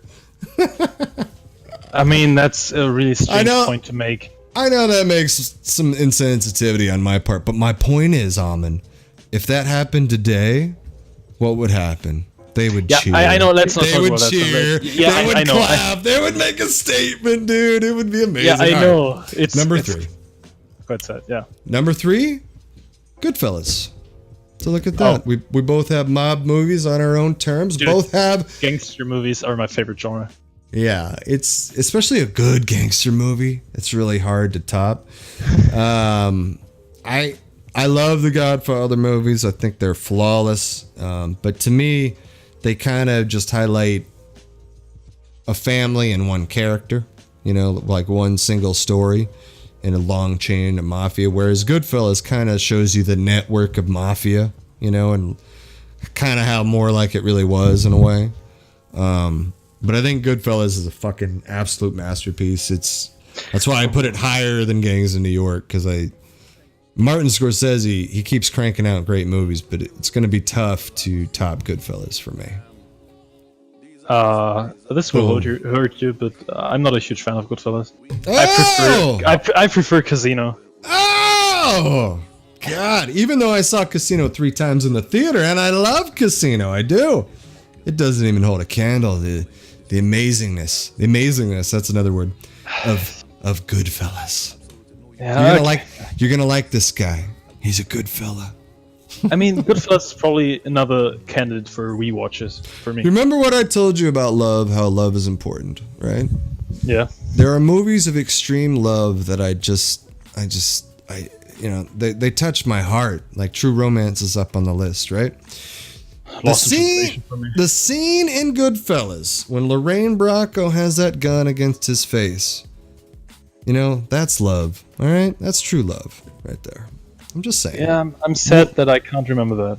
Because I think Goodfellas deserves another view. And I watched so many movies, Yeah. Maybe not watch Hacksaw Ridge another 12 times. I will. All No right, one what's can your stop number? me. What's your number 2? That's a quick one. It's Blade Runner 2049. Really? Yes. All the way at number 2. Like I said, man, Yeah. remember the point I made? It could easily continue to creep up the list. I watched that twice, once in cinema and once at home. Mm-hmm. And I did research on it because I did a presentation about it in philosophy class. Mm-hmm. And, you know, the more I got into this movie, I realized how brilliant it is. Mm-hmm. And it's just, you know, it's a unique experience for me, so. Number 2. Now, aren't you grateful that you saw it in the theater? Yes, totally. Yes, I agree. It But makes I mean- the point that you need to see certain movies in the theater to really appreciate it. Though, the cinema experience was atrocious. Mm, We had some okay. teens behind us who were talking the whole movie. Like, Bro. what is this about? Is this? I don't Yeah. even know. Is this Han Solo? I wish they they would have checked if stupid people wanted to see that, you know, because they weren't smart enough to get the movie, and would have preferred it if they just left. All right, so we've covered Blade Runner. We're gonna speed along. My number 2. Yeah. One Flew Over the Cuckoo's Nest. Oh, not number 1. That's what you're Not saying. number 1. I know my number 1 might be a little controversial for you, but the number 1 is up there because it's, I don't know, it's very dear to me. But so is One Flew Over the Cuckoo's Nest. Very similar Yes. in a way because it takes drama and comedy and makes love and makes a baby, you know. So That's a fucking good movie. but I'll say that there is less comedy in One Flew Over the Cuckoo's Nest compared to my number 1. All right, I showed my list to my dad today, and he was shocked that that movie wasn't in it. Well, you could tell your dad. Shout out to Amon's dad. You know, I get it. I understand. You know, He's still too young to appreciate the Cuckoo's Nest. dude, I love that movie. It's really good. It just Yeah. didn't make the list somehow, you know. Now, both of our lists are pretty. I'm happy they're divergent, but it's weird that so far there's only been 2 that have been the same. Blade right? Runner and Prestige. And Prestige. Interesting. Yeah, and I mean, my number 1 isn't a secret. Everyone knows it. Everyone who knows me knows it, and it's hard to believe sometimes that that's my favorite movie. I know. Okay. Are you ready to reveal it? Yeah, you know it. It's Manchester by the Sea. Manchester by the Sea is your number 1 movie. Yeah, it's been since it came out. Because that movie is like the most emotional movie I've ever seen. Okay. And that's a bold statement to make, but Casey Affleck is making the best performance anyone has ever made, in my opinion. It's so good. You know, you can't get more like how do you say that? You can't get more authentic. It's real life, that movie. I'll give you that. It does feel like real life, the movie. It's just it's nothing great. The story isn't anything. I think that's where it spectacular. hurts. I think that's where it just hurts just a little bit, is that it needed just a little bit more something to it. But I like the story of the movie. I'm not dissing the story. It's heartbreaking. It is heartbreaking. The scene when he goes to identify is the toughest scene Where for me he, in the where he movie. tries to commit suicide, yeah. Well, no, actually, when he just when he identifies his brother. Yeah. Casey. Even though he's not like crying or anything, like probably You can feel it. other You actors, can feel it. You can see it in his eyes, and you can see it because of he's not really knowing where to put his hands and stuff. He's not making eye contact with anyone. It's so subtle, but it works. It's like watching a real person, and that's amazing. So your number 1 movie is an Amazon Prime movie. You know, I don't really give a shit if people don't get why that's my number 1, but No, I totally get it. That movie is totally touching, man. It is. Like, I think you actually nail it on the head there with saying that it's real life, because it does feel like because movies, they over dramatize. You know, movies over There is not a dramatize big everything. story that's like leading up to something big. It's just his journey that he like has to, you know. And the interaction with him and Michelle Williams too was very good. And Like, Lucas Hedges. Lucas Hedges is one of the big new actors, I tell you. Yeah, I still actually want to see Boy Erased too. I want to see that me movie too. with him. I heard it's really good. But I agree with you. He's not going away. He's definitely going to be. He was in 3 Billboards as well. Yeah, and he was good in 3 Billboards. In Lady Bird. I still need to watch Lady Bird. Didn't make the list, but is a contender.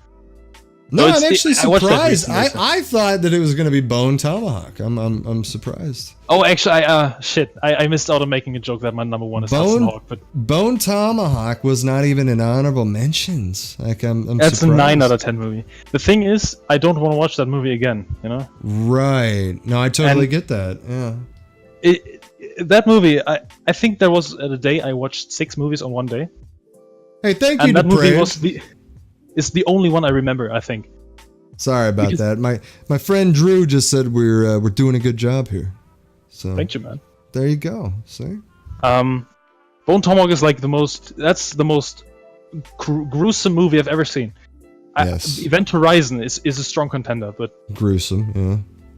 No, That no. scene in the cave Event is- Horizon doesn't even come close to that Bone Tomahawk scene. When that happens, we're not even gonna tell you guys what happens because everybody here You gotta watching the experience it show for yourself, yeah. needs to experience the film Bone Tomahawk. It is arguably the most violent Western I have ever seen in my fucking life, and one of the coolest Westerns at that because it's different. It's very different.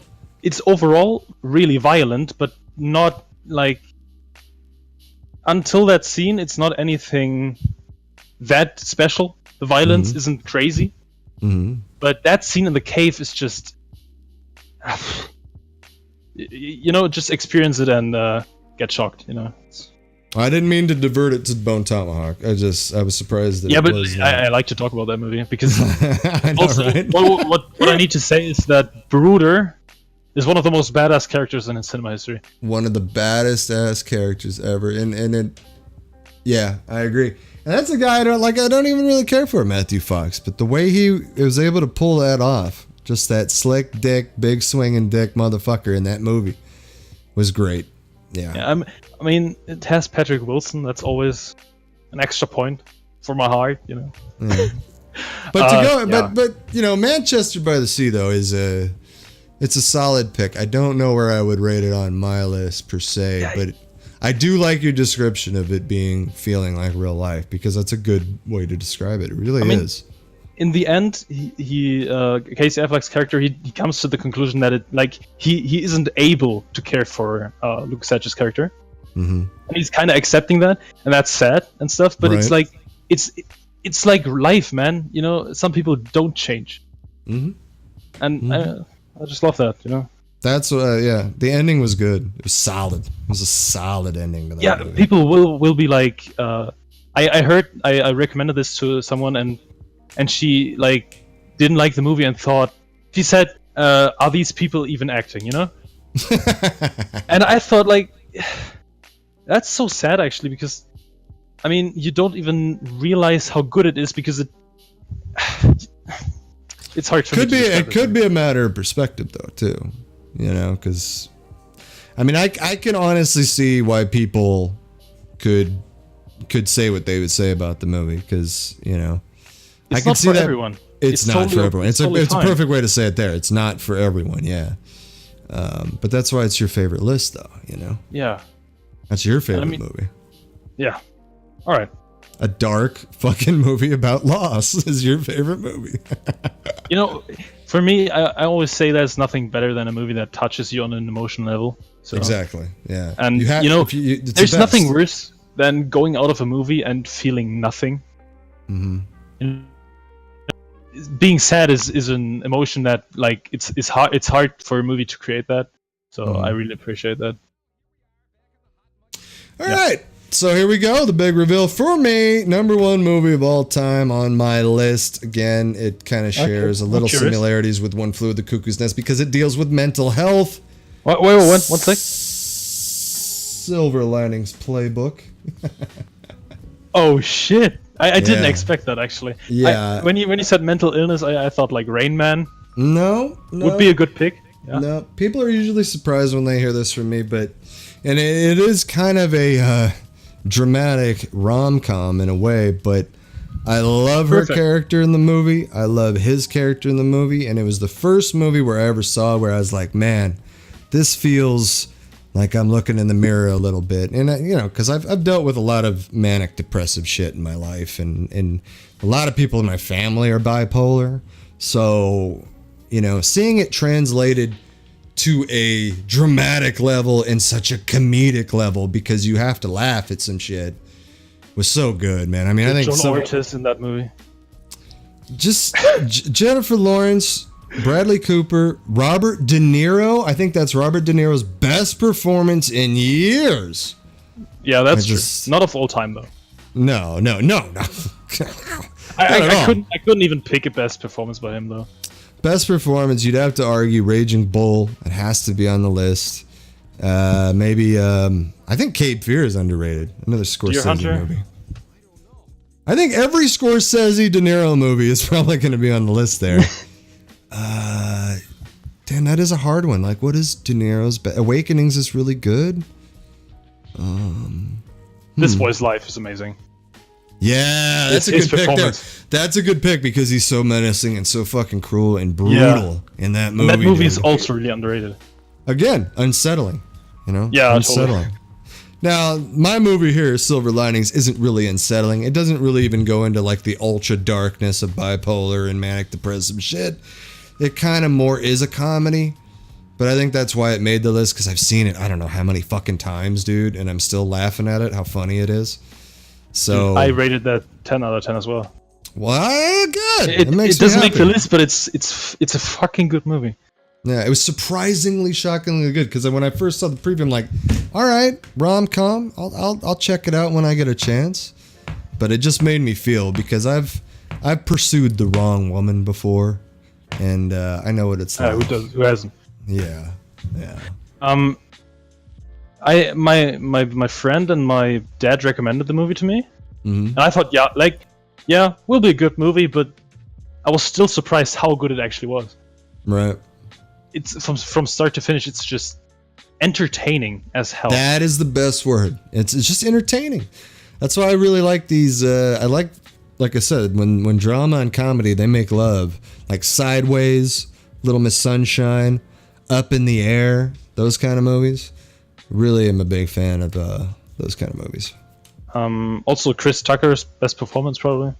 Even though he's not really in the movie that much, but also John Ortiz is really good in it.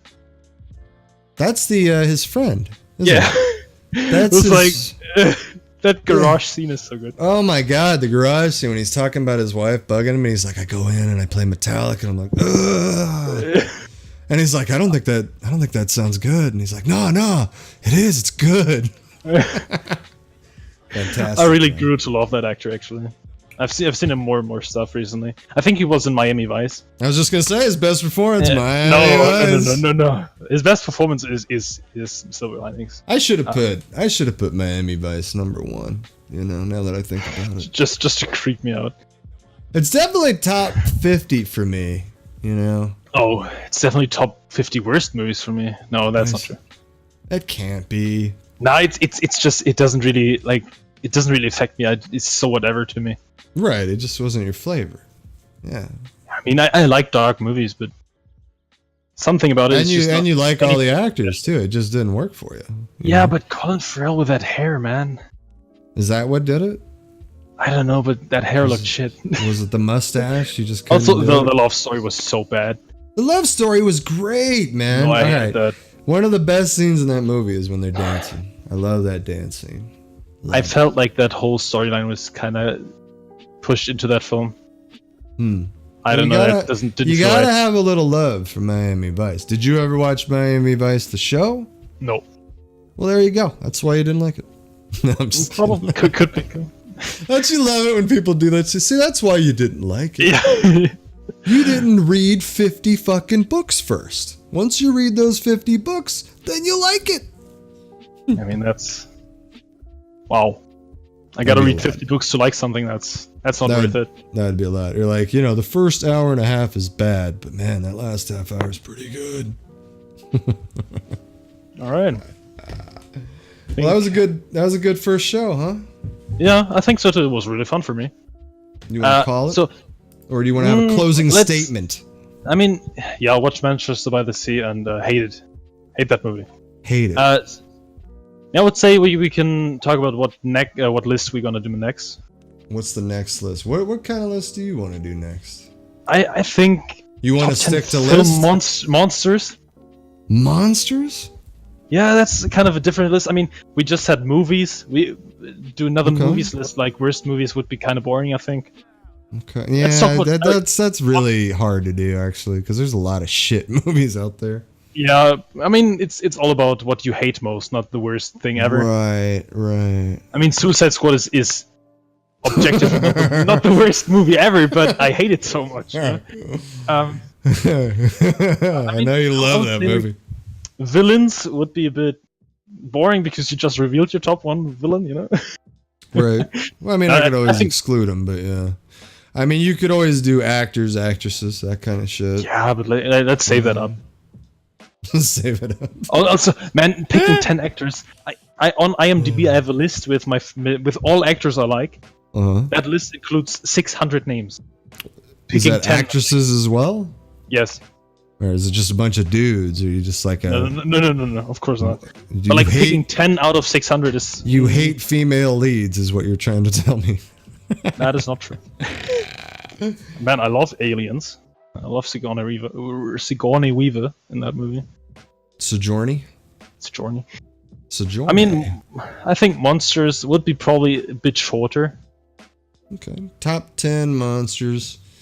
I guess I could think about that. Like, are we talking like things that we consider a monster? Or does it have to like be a real deal monster? I think to be a monster, it has to be inhuman. Inhuman. Like not. I mean, not rationally thinking. I don't know. No, I mean a monster is pure evil, right? Okay. So. It's a thinker. It's a thinker. Yeah. I mean, it depends on you, on yourself. What do you consider a monster? But Depraved says best shootouts, car chases, stuff like that. Maybe best action. Best action scenes. Best action scenes would be good. I could get down with that. If you could. Yeah, that would require a bit more research. Could you whip that up? 10 in your head right now? It's definitely 6 in my head right now for sure. Best crying? Best crying? Best sad movies? Could do that. Best sad. Talk about how. Yeah, but then Manchester by how the we Sea would be feel. on one as Let's well. talk about how we feel. I mean, best gangster movies, best. I like the idea of the monsters and keeping it fun, but like gangster movies, anything like, because we want to not do all drama, that's for sure, because then we're really going to be pretentious assholes. I would say something about characters, right? Yeah. Best supporting characters, I don't know. I think best monsters is quite good. Best supporting is great.